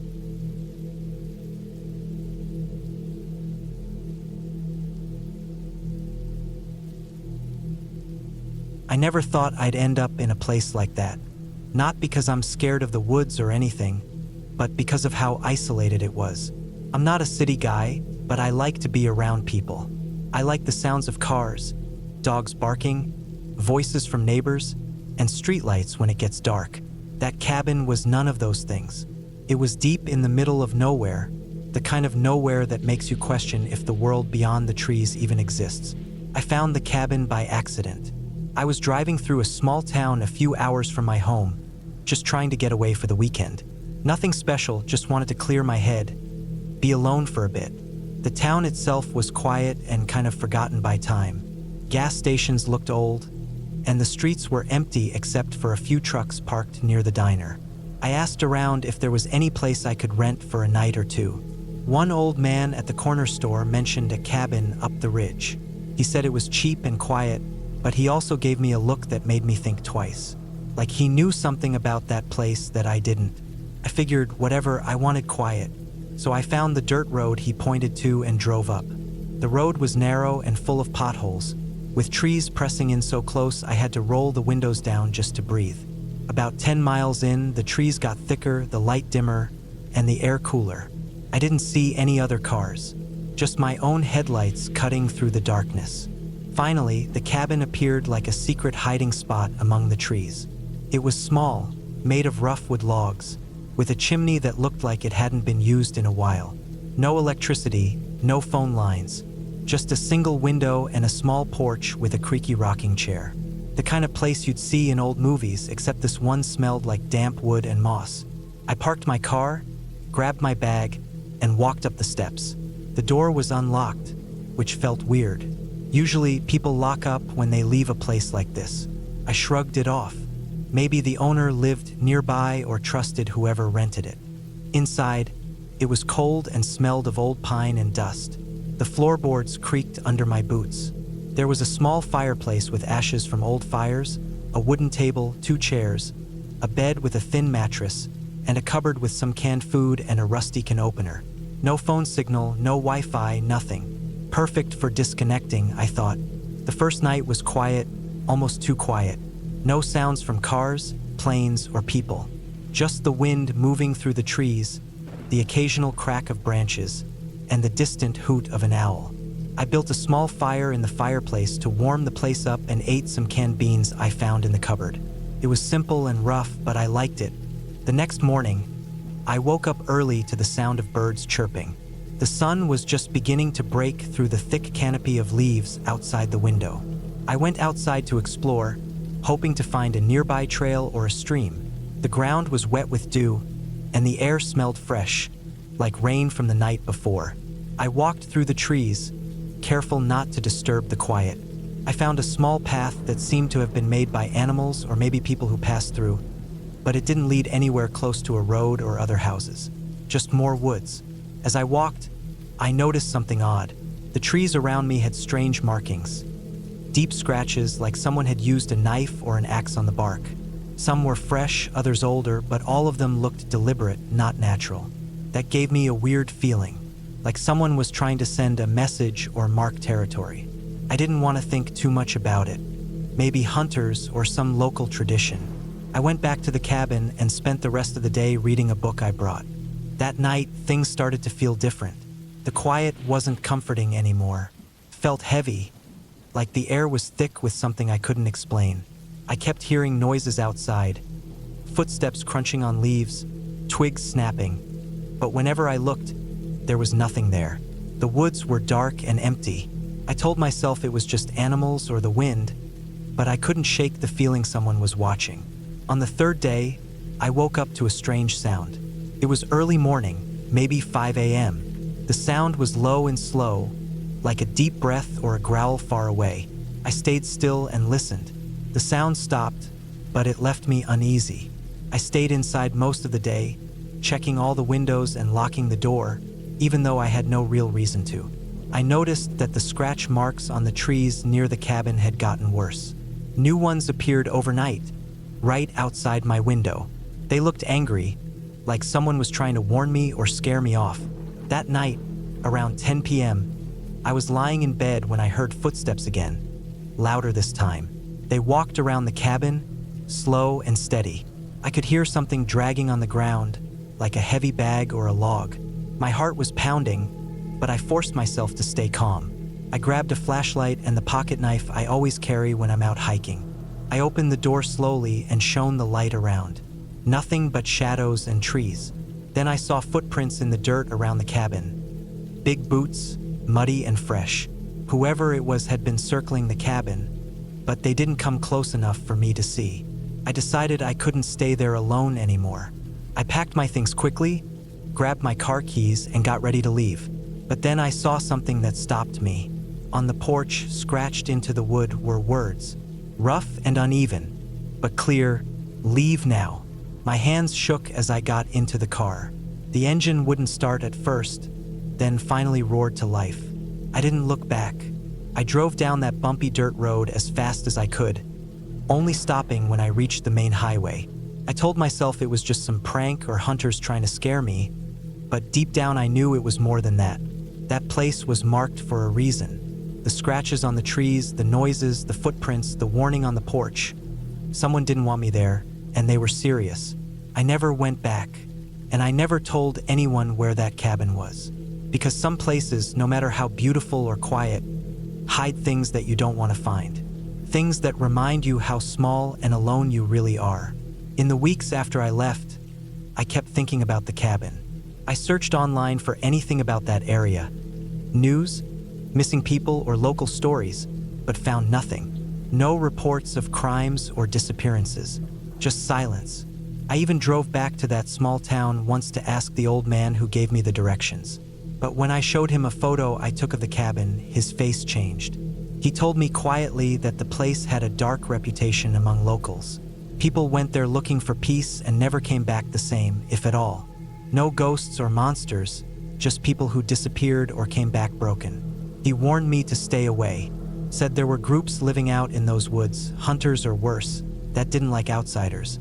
They marked the trees to warn others and made sure no one stayed too long. I didn't want to believe it at first, but after what I saw, I couldn't ignore it.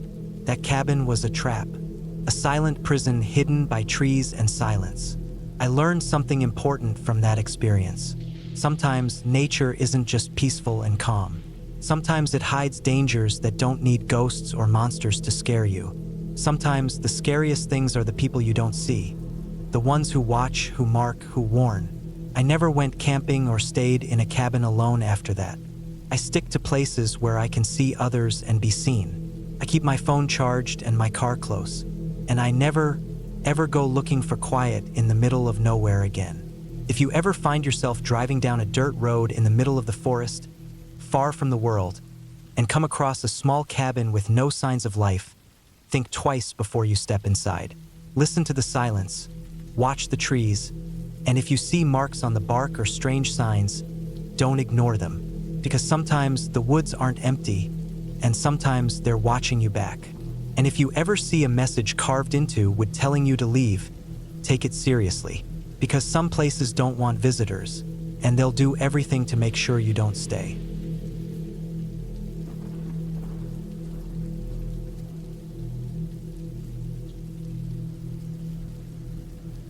The cabin was supposed to be a quiet getaway, a place where I could spend a few days alone, away from the noise of the city, the endless emails, and the pressure that never seemed to lift.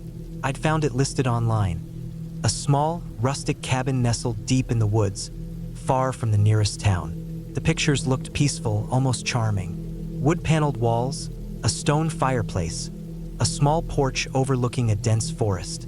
Perfect for a weekend retreat. When I arrived late on a Friday afternoon, the sun was dipping low behind the trees.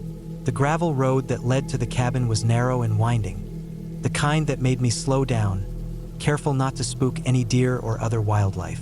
The air was crisp and smelled of pine and damp earth. I remember the silence was heavier than I expected. Not the kind of quiet where you just don't hear anything, but the kind that presses against your ears, like the forest was holding its breath. The cabin itself was older than I thought it would be. The wood was weathered, darkened by years of rain and snow, but sturdy. I noticed the windows were grimy and had a few cracks, and the door squeaked loudly when I pushed it open. Inside, the air was stale, mixed with the faint smell of mildew and old wood.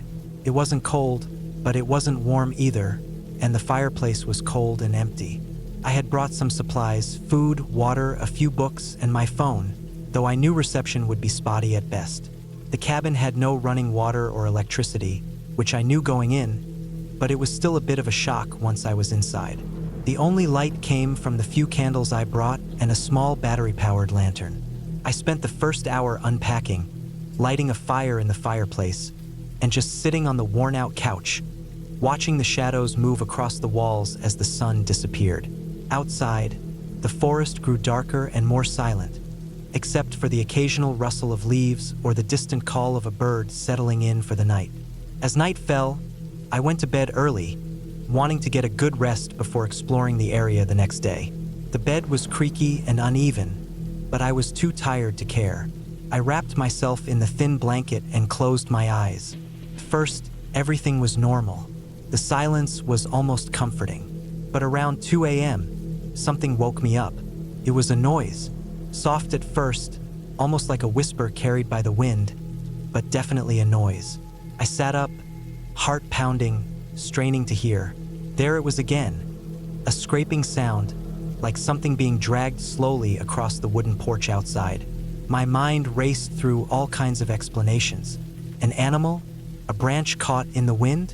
But then I heard something else, something heavier, a faint thud against the side of the cabin. I got out of bed, trying to be as quiet as possible. I grabbed the lantern and crept to the window, pulling back the curtain just enough to see outside. The porch was empty. The moon was hidden behind thick clouds, so it was hard to see far. But the air felt thick, like something was wrong. I told myself it was probably just a raccoon or a deer. The woods were full of animals, and sometimes they could be pretty noisy. I closed the curtain and went back to bed, but sleep didn't come easily. Every creak of the cabin, every gust of wind made me jump. The next morning, I decided to explore the area around the cabin. I packed a small backpack with water, some food, a map I'd printed from the internet, and my phone, though I wasn't expecting much signal. The forest was dense and wild, with thick underbrush and towering trees that blocked out much of the light. Birds flitted through the branches, and the ground was soft with moss and fallen leaves. As I walked, I found old tire tracks in the dirt road leading away from the cabin. Recent tracks, I thought. I followed them, curious. They wound through the forest for a couple of miles, then disappeared near a small clearing. In the clearing, there was an old, rusted-out pickup truck, half buried in the earth, with broken windows and flat tires. Nearby, I noticed a few discarded items: a torn backpack, some empty food cans, and a plastic water bottle crushed under a tree. The place looked abandoned, like someone had left in a hurry. It made me uneasy, but I shrugged it off and headed back to the cabin. That afternoon, as the sun dipped low again, I decided to gather some firewood. The forest floor was littered with fallen branches and dry twigs. I stacked a pile near the porch, careful to keep it away from the cabin itself. The air was cool, and the sky was painted with streaks of orange and purple. While I worked, I heard a noise again. This time it was closer, sharper, a snapping branch like someone stepping on twigs. I froze and scanned the trees. There was nothing visible, no movement, just the shadows of the forest. I reminded myself to stay calm. Maybe a hunter or another camper. The idea was strange, since the area was remote and I hadn't seen anyone else, but I couldn't explain the sounds. That night, I locked the door carefully and double-checked the windows. I slept with the lantern close to me. Around midnight, the noises started again. The scraping on the porch, the thud on the side of the cabin. But this time, there was something else. Footsteps. Slow, deliberate footsteps circling the cabin. I stayed frozen in bed, heart hammering, clutching the blanket. The footsteps stopped near the back door, and I thought I heard breathing, low and steady. Then silence. Then the footsteps started again, moving away into the woods. I didn't sleep much after that. When dawn came, I was exhausted and tense. I didn't want to stay another night, but my car was a good 20 miles away, and the roads weren't well marked. The next morning, I packed quickly and decided to leave. As I stepped outside, I noticed something new. Footprints in the dirt near the porch. They weren't animal tracks. They were big, heavy, and looked fresh. I followed them a little way into the forest but lost them among the brush. On the way back to my car, I kept looking over my shoulder, half expecting to see someone watching me from the trees. When I finally reached the main road, relief washed over me. I got in my car and locked the doors. But as I started the engine, I saw something that chilled me to the bone. On the dashboard, right where I could see it, was a small, roughly cut wooden figure. It looked like a crude carving of a person, maybe 6 inches tall. I hadn't seen it before. There was no way someone could have slipped it in without me noticing. I shivered and looked around, but there was no one there. I shoved the figure into the glove compartment, started the car, and drove away as fast as I could. I never went back to that cabin. I never told anyone about the wooden figure or the footsteps. The experience stayed with me for years, the feeling that someone or something was watching me in those woods, waiting for me to let my guard down.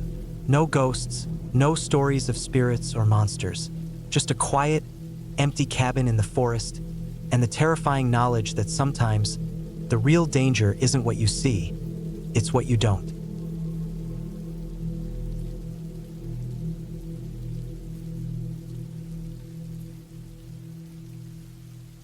The cold bit into my skin as I stepped off the dirt road and onto the narrow path that led deeper into the woods. The sun was already dipping behind the tall pines, casting long shadows that stretched like dark fingers across the forest floor. I tightened my grip on the straps of my backpack and forced myself to keep moving forward. The crunch of dead leaves and twigs beneath my boots, the only sound breaking the heavy silence. The cabin was supposed to be abandoned. The listing said so. It was a small wooden structure, off the grid, nestled in the heart of this dense forest that stretched for miles beyond the nearest town. I'd wanted to get away, to disconnect for a few days, but as I walked, a slow, creeping unease settled over me, prickling the back of my neck. It was supposed to be simple, just me, the cabin, and the wilderness. But from the moment I pulled off the main road, things felt off. The air was too still, too heavy, as if the forest itself was holding its breath. The birds had fallen silent.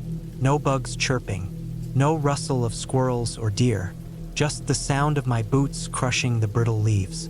The path was uneven and narrow, overgrown in places, and I had to push branches aside as I walked. The farther I went, the darker it got, but I had no choice. The sun would be gone soon, and I still had a few hundred yards to go before I reached the cabin. After what felt like an hour, the trees began to thin, and I spotted the roof peeking over a small rise ahead. The cabin looked like it hadn't been touched in years. The wood was weathered and gray, the windows coated in grime. The porch sagged slightly, and some of the boards creaked under my weight as I stepped up. I pulled out my keys and tried the door. It was locked, just as the listing said. I fumbled in my pack for the spare key, my hands shaking slightly. When the lock clicked open, a musty smell hit me. A mixture of damp wood, mildew, and something metallic underneath. Inside, the cabin was dim and cramped. The air was cold and stale, thick with the smell of neglect. A small wood stove sat in the corner, rusted shut, and the furniture was sparse. A battered table, 2 folding chairs, and a narrow bed frame with a thin mattress stained from years of use. Dust floated in the beams of fading light streaming through the grimy windows. I dropped my bag and moved to open the windows, pushing against the grimy panes. Most were stuck fast, but one cracked open with a long squeal. The fresh air was sharp and cold, and I welcomed it, though the silence outside felt even heavier now. I unpacked slowly, lighting a small oil lamp I'd brought, careful to avoid disturbing the thick layer of dust everywhere. I set up a simple sleeping area, stacked some firewood near the stove, and double-checked my gear. Despite the quiet, I felt eyes watching me from the shadows. I knew that was ridiculous. There was no one else out here, not for miles. Still, the feeling stayed, a creeping pressure that made me check every corner twice and jump at the slightest noise. Night came fast. The forest outside turned black, and the only light came from my lamp and the faint stars through the cracked window. I started a fire, the smoke curling up the old chimney with a few stubborn puffs. The warmth was welcome, but the fire struggled to catch on the damp wood, and I was left poking at it for a long time. I tried to distract myself by reading an old book I'd brought, but my mind kept wandering back to the woods outside. Every time the wind shifted, the trees groaned and creaked, their branches scratching against the cabin's thin walls. Hours passed, slow and heavy. I couldn't shake the feeling that I wasn't alone. It wasn't ghosts or anything supernatural. I don't believe in that stuff, but something else. Something human or almost human, hiding just beyond the edges of the firelight. At one point, I thought I heard footsteps crunching outside, light and careful. But when I looked out the window, there was nothing but the swaying trees and dark shapes. I told myself it was an animal, a deer, a coyote, but the sound didn't fit. It was slower, deliberate, measured, like someone pacing or circling. I pulled the curtains shut and double-locked the door, even though I had the only key. My heartbeat drummed in my ears as I stared into the blackness beyond the window. Sleep was out of the question. I stayed awake until the fire burned low, listening for any sign of movement. Eventually, the night grew colder, and the fire died to embers. I wrapped myself in my jacket and lay on the creaking mattress, eyes wide open, alert to every sound. Around 3 a.m., something shifted outside. A low scrape against the cabin wall, like nails dragging slowly along wood. My breath caught. I froze, listening. The noise repeated, slow and steady, circling the cabin. I didn't move, too afraid to make a sound. The scrape stopped. Silence. Then, footsteps moving away, crunching on dry leaves. I waited for what felt like an hour, but nothing else happened. When dawn finally came, pale light creeping in through the windows, I forced myself up. Outside, the forest was quiet, normal. No sign of tracks or disturbance. I packed quickly, my hands trembling as I locked the cabin door behind me. The walk back was tense.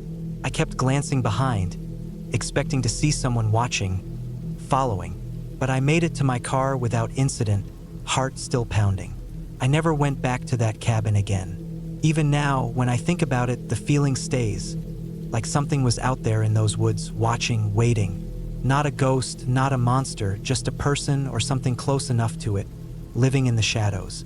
And that, more than anything, is what scared me the most.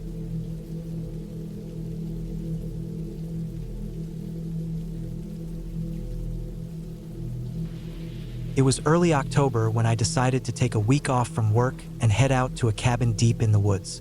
I needed a break. The city had become too noisy, too crowded, and honestly, too draining. I wanted silence, fresh air, and a chance to disconnect from everything.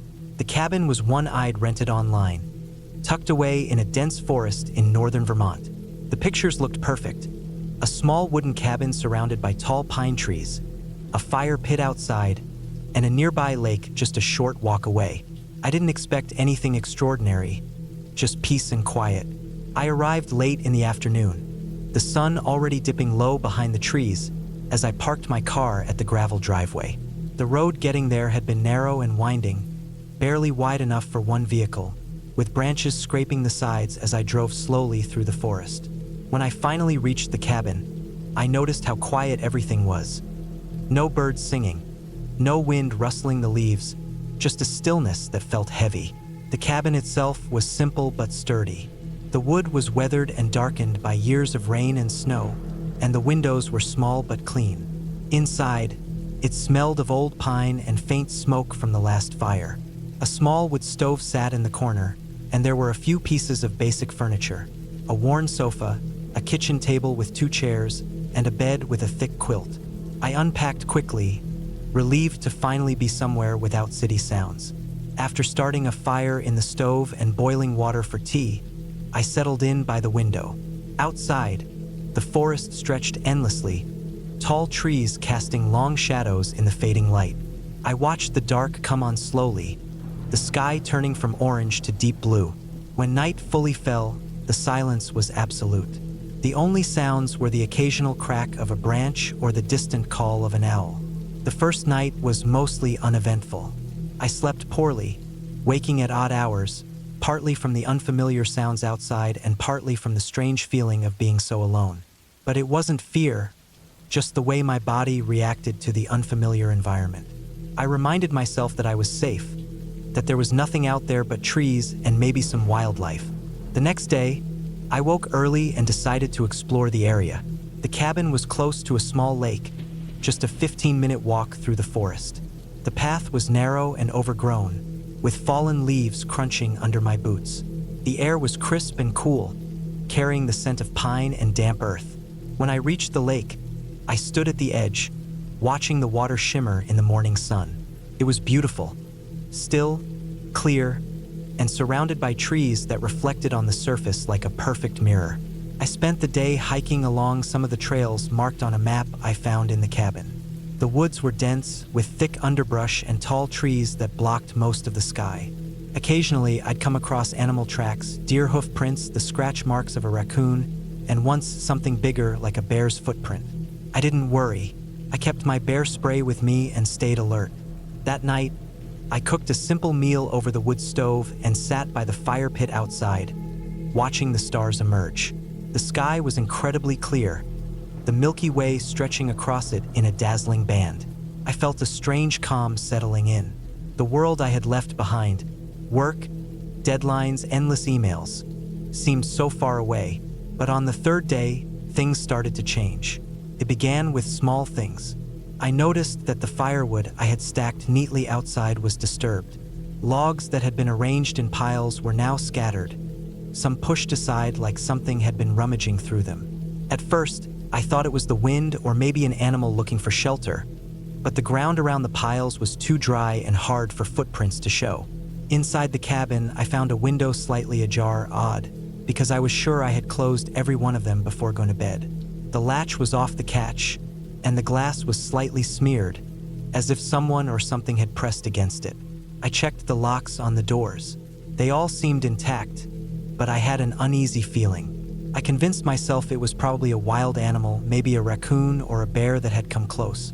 I didn't want to admit I felt scared, but the thought that someone else could have been here, a stranger, crossed my mind.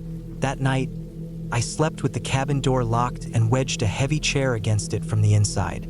The woods outside were alive with noises. Twigs snapping, the rustle of leaves, distant calls of animals.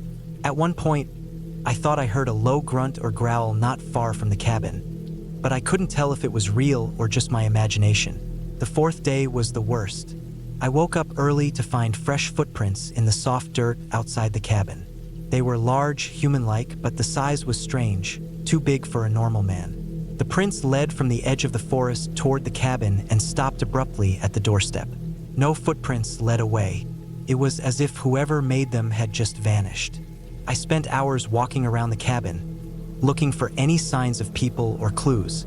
I found more disturbances. Broken branches on nearby trees, patches of flattened grass as if someone had been hiding or crawling. My stomach twisted with fear and confusion. I had come out here to escape people, not to have someone lurking around. I didn't tell anyone about the footprints. I had no cell signal, and the cabin was miles from the nearest house. Calling for help wasn't an option. I decided to pack some things just in case and keep the door locked at all times. That evening, I went to the lake to clear my head. The air was colder, and a thick fog had started to roll in, hanging low over the water and the forest beyond.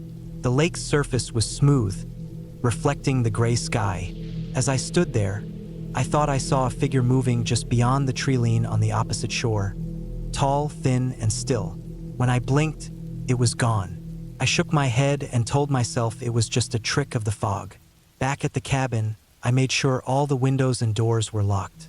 I sat by the wood stove trying to keep warm. I was exhausted but too tense to sleep. At some point during the night, I woke to a noise.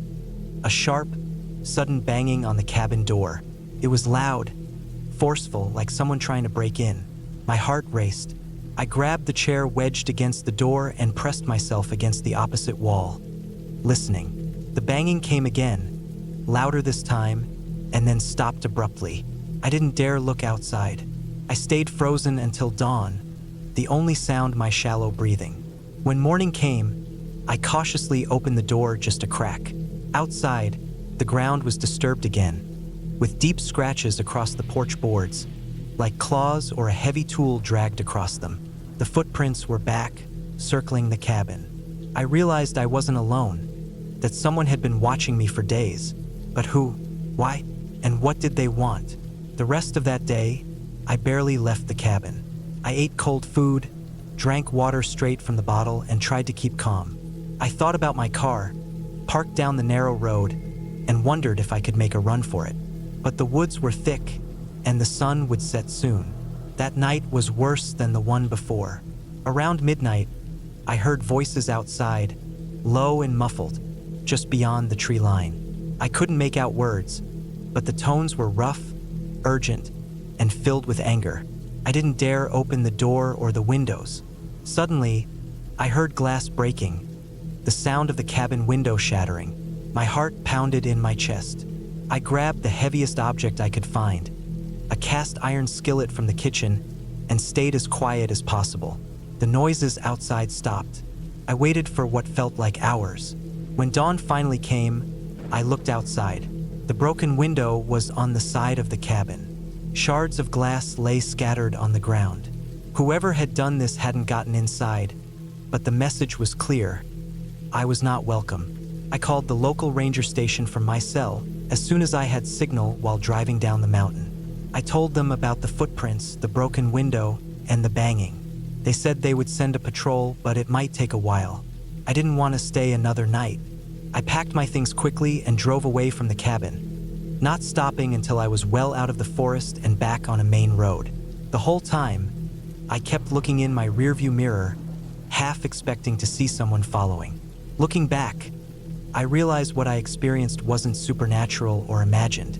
It was real.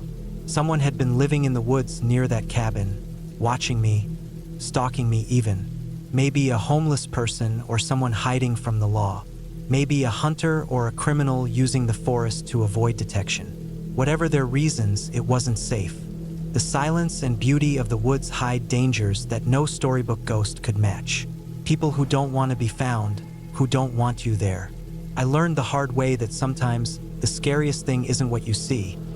It's what you don't see but know is there, watching, waiting. That week in the cabin changed me. I'm not afraid of the dark or the woods anymore. I'm afraid of what people are willing to do when no one is watching.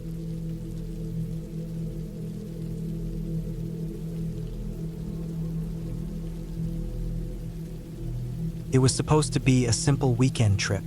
Just me, some food, a backpack, and a cabin tucked away in the woods.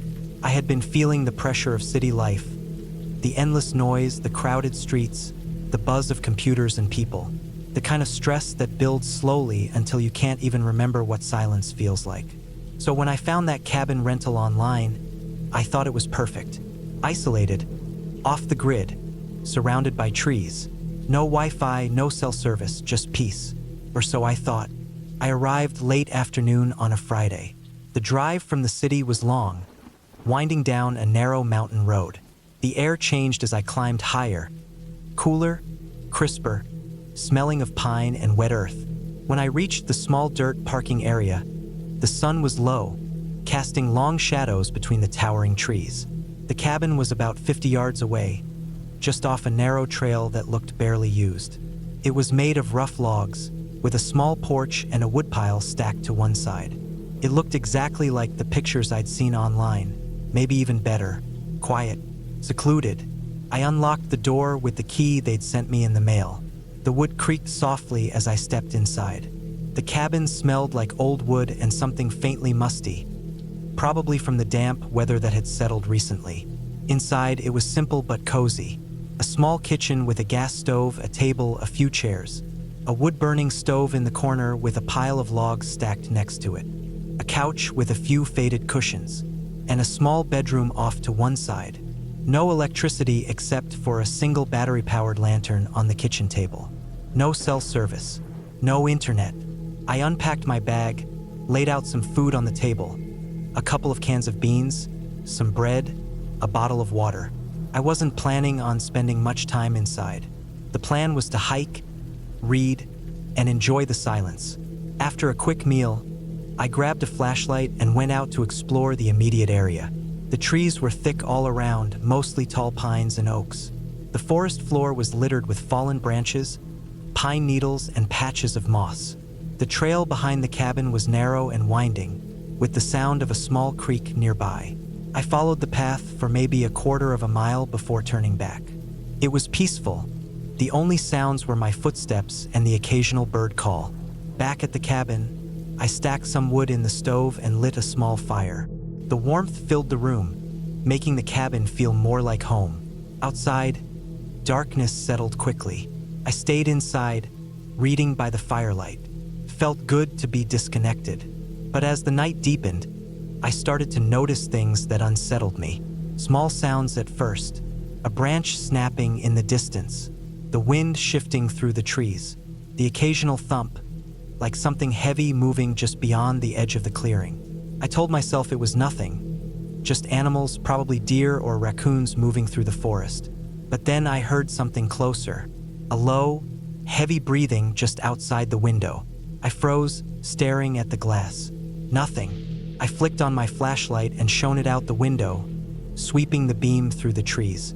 No movement, no eyes reflecting back. Just dark, empty woods. Still, the feeling stuck with me, like someone or something was watching. I closed the curtains and turned up the fire, tried to shake it off. Eventually, I forced myself to go to bed. The small bedroom was cold, the mattress thin but comfortable enough. I lay there, listening to the fire crackle and the wind whisper through the trees.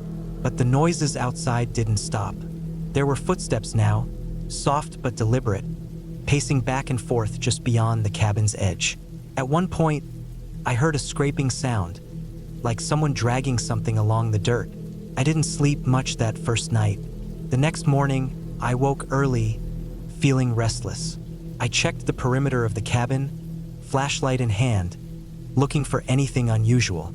That's when I noticed it. A faint trail of footprints in the soft earth near the back porch. The prints were large, heavier than mine, with deep impressions. I followed them a few yards into the woods. They stopped abruptly, No sign of where whoever had made them went. I took pictures with my phone, even though there was no service, just in case. The prints looked fresh, maybe from the night before. I couldn't tell if it was an animal or a person. The shape was a bit ambiguous. I went back inside trying to stay calm. I spent the day hiking nearby, avoiding the woods right around the cabin. I figured it was probably just a hunter or a local checking on their property. The area was known for hunting, especially deer, but there was no sign of any people on the trails. No cars, no voices, nothing. That night was worse. The footsteps returned. This time they were louder, closer. I swear I heard breathing right outside my bedroom window. I didn't dare look.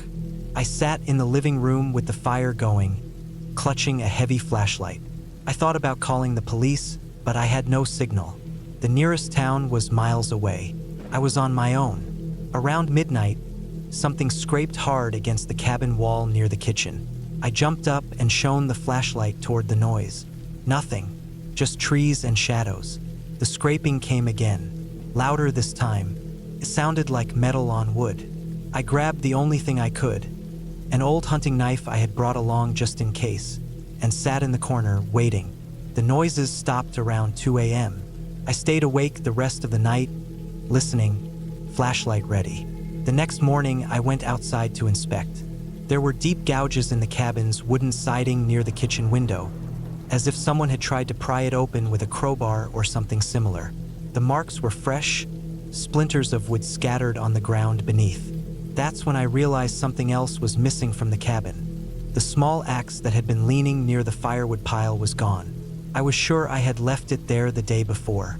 Now it was nowhere to be found. Panic began to set in. Someone had been outside my cabin during the night, close enough to make noise, leave footprints, and attempt to break in. The axe was missing, and I had no way to call for help. I spent the day packing. I couldn't stay. I needed to get back to civilization. As I gathered my gear, I noticed the footprints again, circling the cabin in several places. This time, they looked fresher and more numerous. Someone had been watching me all day. I left the cabin unlocked, grabbed my bag, and headed back to the car. I tried to move quickly but stayed alert, checking behind me every few steps. The trail back to the parking area felt longer than before. I kept hearing noises, branches snapping, leaves rustling, distant footsteps, but I never saw anyone. When I finally reached the car, relief hit me like a wave. I locked the doors and sat inside for a few minutes, catching my breath and calming down. Then I saw it. A figure, tall and dark, standing just at the edge of the parking area, watching me. I couldn't make out any features in the dim morning light, but I could see it was human. I locked the doors again, started the engine, and peeled out, tires kicking up dirt and gravel. I drove straight down the mountain road, not stopping until I reached a small gas station in the town below. I used their phone to call the sheriff and reported everything. The officers told me the area was known for some trespassing and occasional theft, but nothing violent before. They promised to check the cabin, but when I went back a week later with them, the place was empty. No footprints, no signs of break-in, no missing axe. It was like whoever had been there vanished without a trace. I never went back. The cabin rental company refunded my money and stopped renting the place out, saying there were issues with local wildlife, but I knew better. What I experienced wasn't animals or ghosts. It was something more human and much more disturbing. I've learned since then to trust my instincts. Silence can hide more than peace, and sometimes the woods aren't as empty as they seem.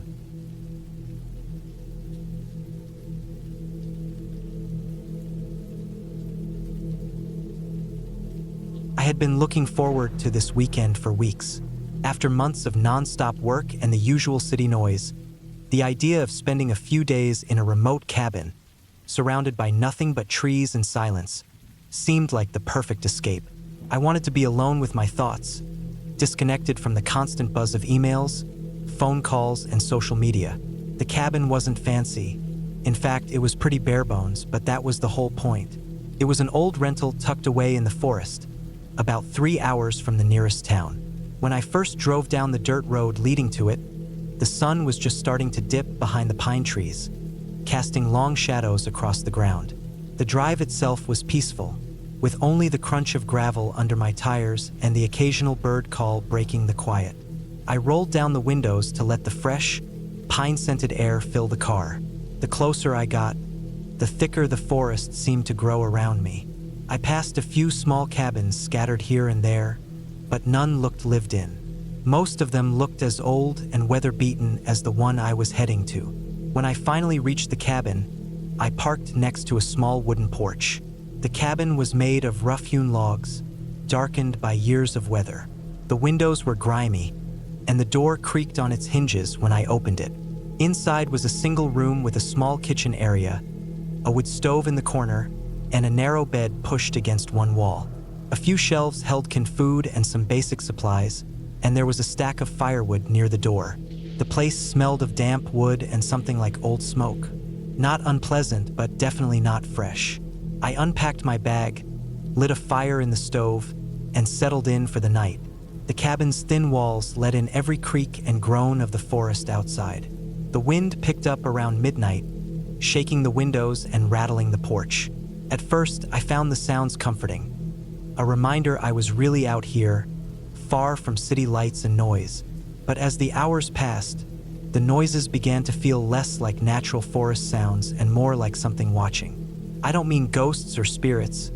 It was just a feeling that settled deep in my gut, like something was out there, moving in the dark just beyond the reach of the firelight.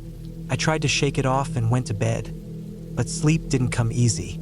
Every crack of a branch, every snap of twigs made me jump. The forest was alive and breathing, and I was the only human in it.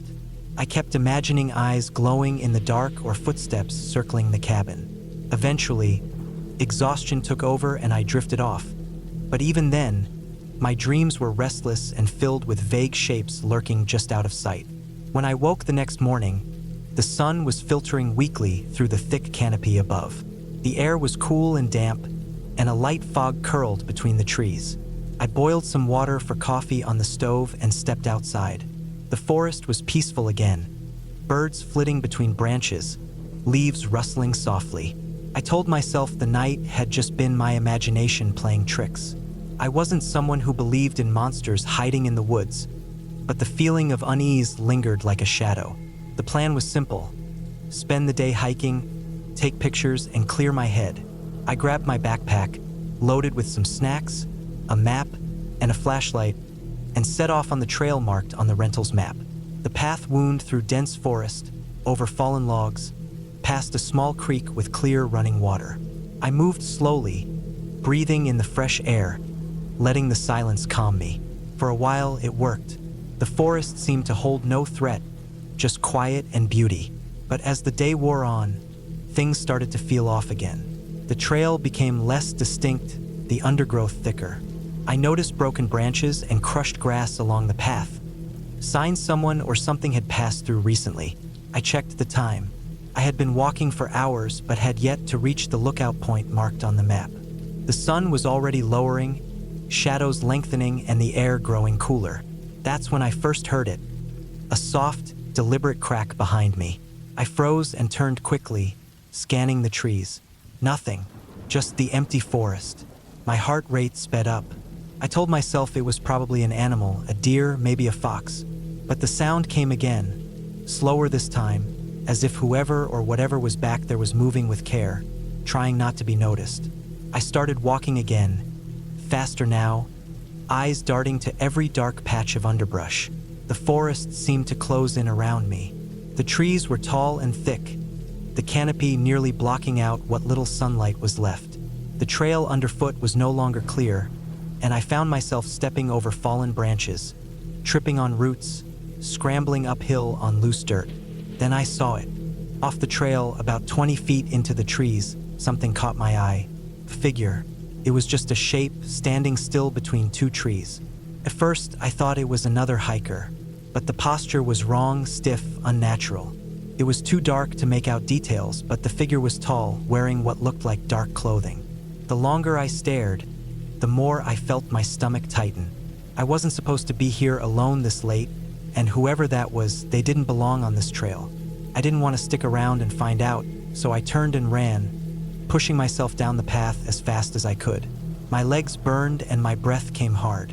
The trees whipped past, branches scraping my arms and face. I didn't dare look back, but I could hear footsteps, quick, light, following me. The sound was steady, matching my pace, never speeding up or slowing down.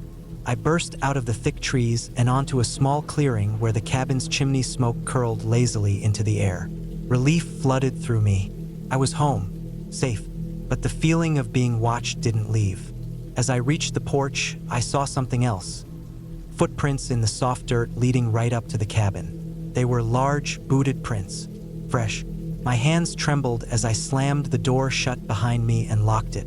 I checked the windows, pulling the curtains closed. The sun was nearly gone now. Darkness would be absolute in minutes. I sat by the fire, clutching a flashlight and a pocket knife. Every shadow outside seemed to pulse and shift. I tried to think clearly. There was no way someone had followed me all this way without me noticing. The trail had been empty when I set out that morning. Unless the possibility made my stomach twist. Someone had been watching the cabin, maybe living nearby. Maybe they had been following me since I arrived. But why? What did they want? I tried to imagine explanations. Lost hunter, local with grudges, someone hiding from the law. None made sense. The night stretched on, and I barely dared to breathe. Every noise was amplified. The wind howling through the trees, the creak of the cabin settling, the distant call of an owl. At one point, I thought I heard scraping at the door, like nails against wood. But when I looked, nothing was there. Sleep was impossible. I stayed awake all night, fire burning low, flashlight ready. As dawn crept over the horizon, I decided I wasn't staying another night. First light, I would pack up and leave.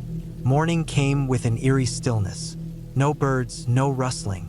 The forest felt empty, like it was holding its breath. I loaded my bag quickly and stepped outside.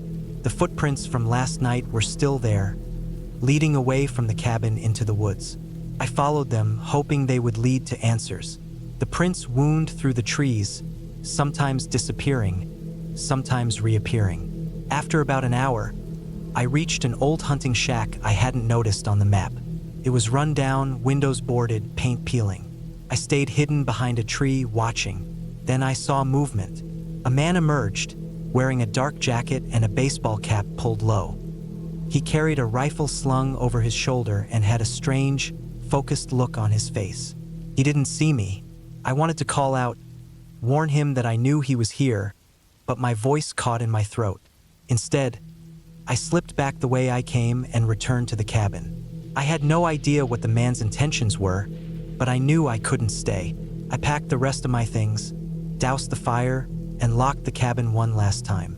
The drive back was tense.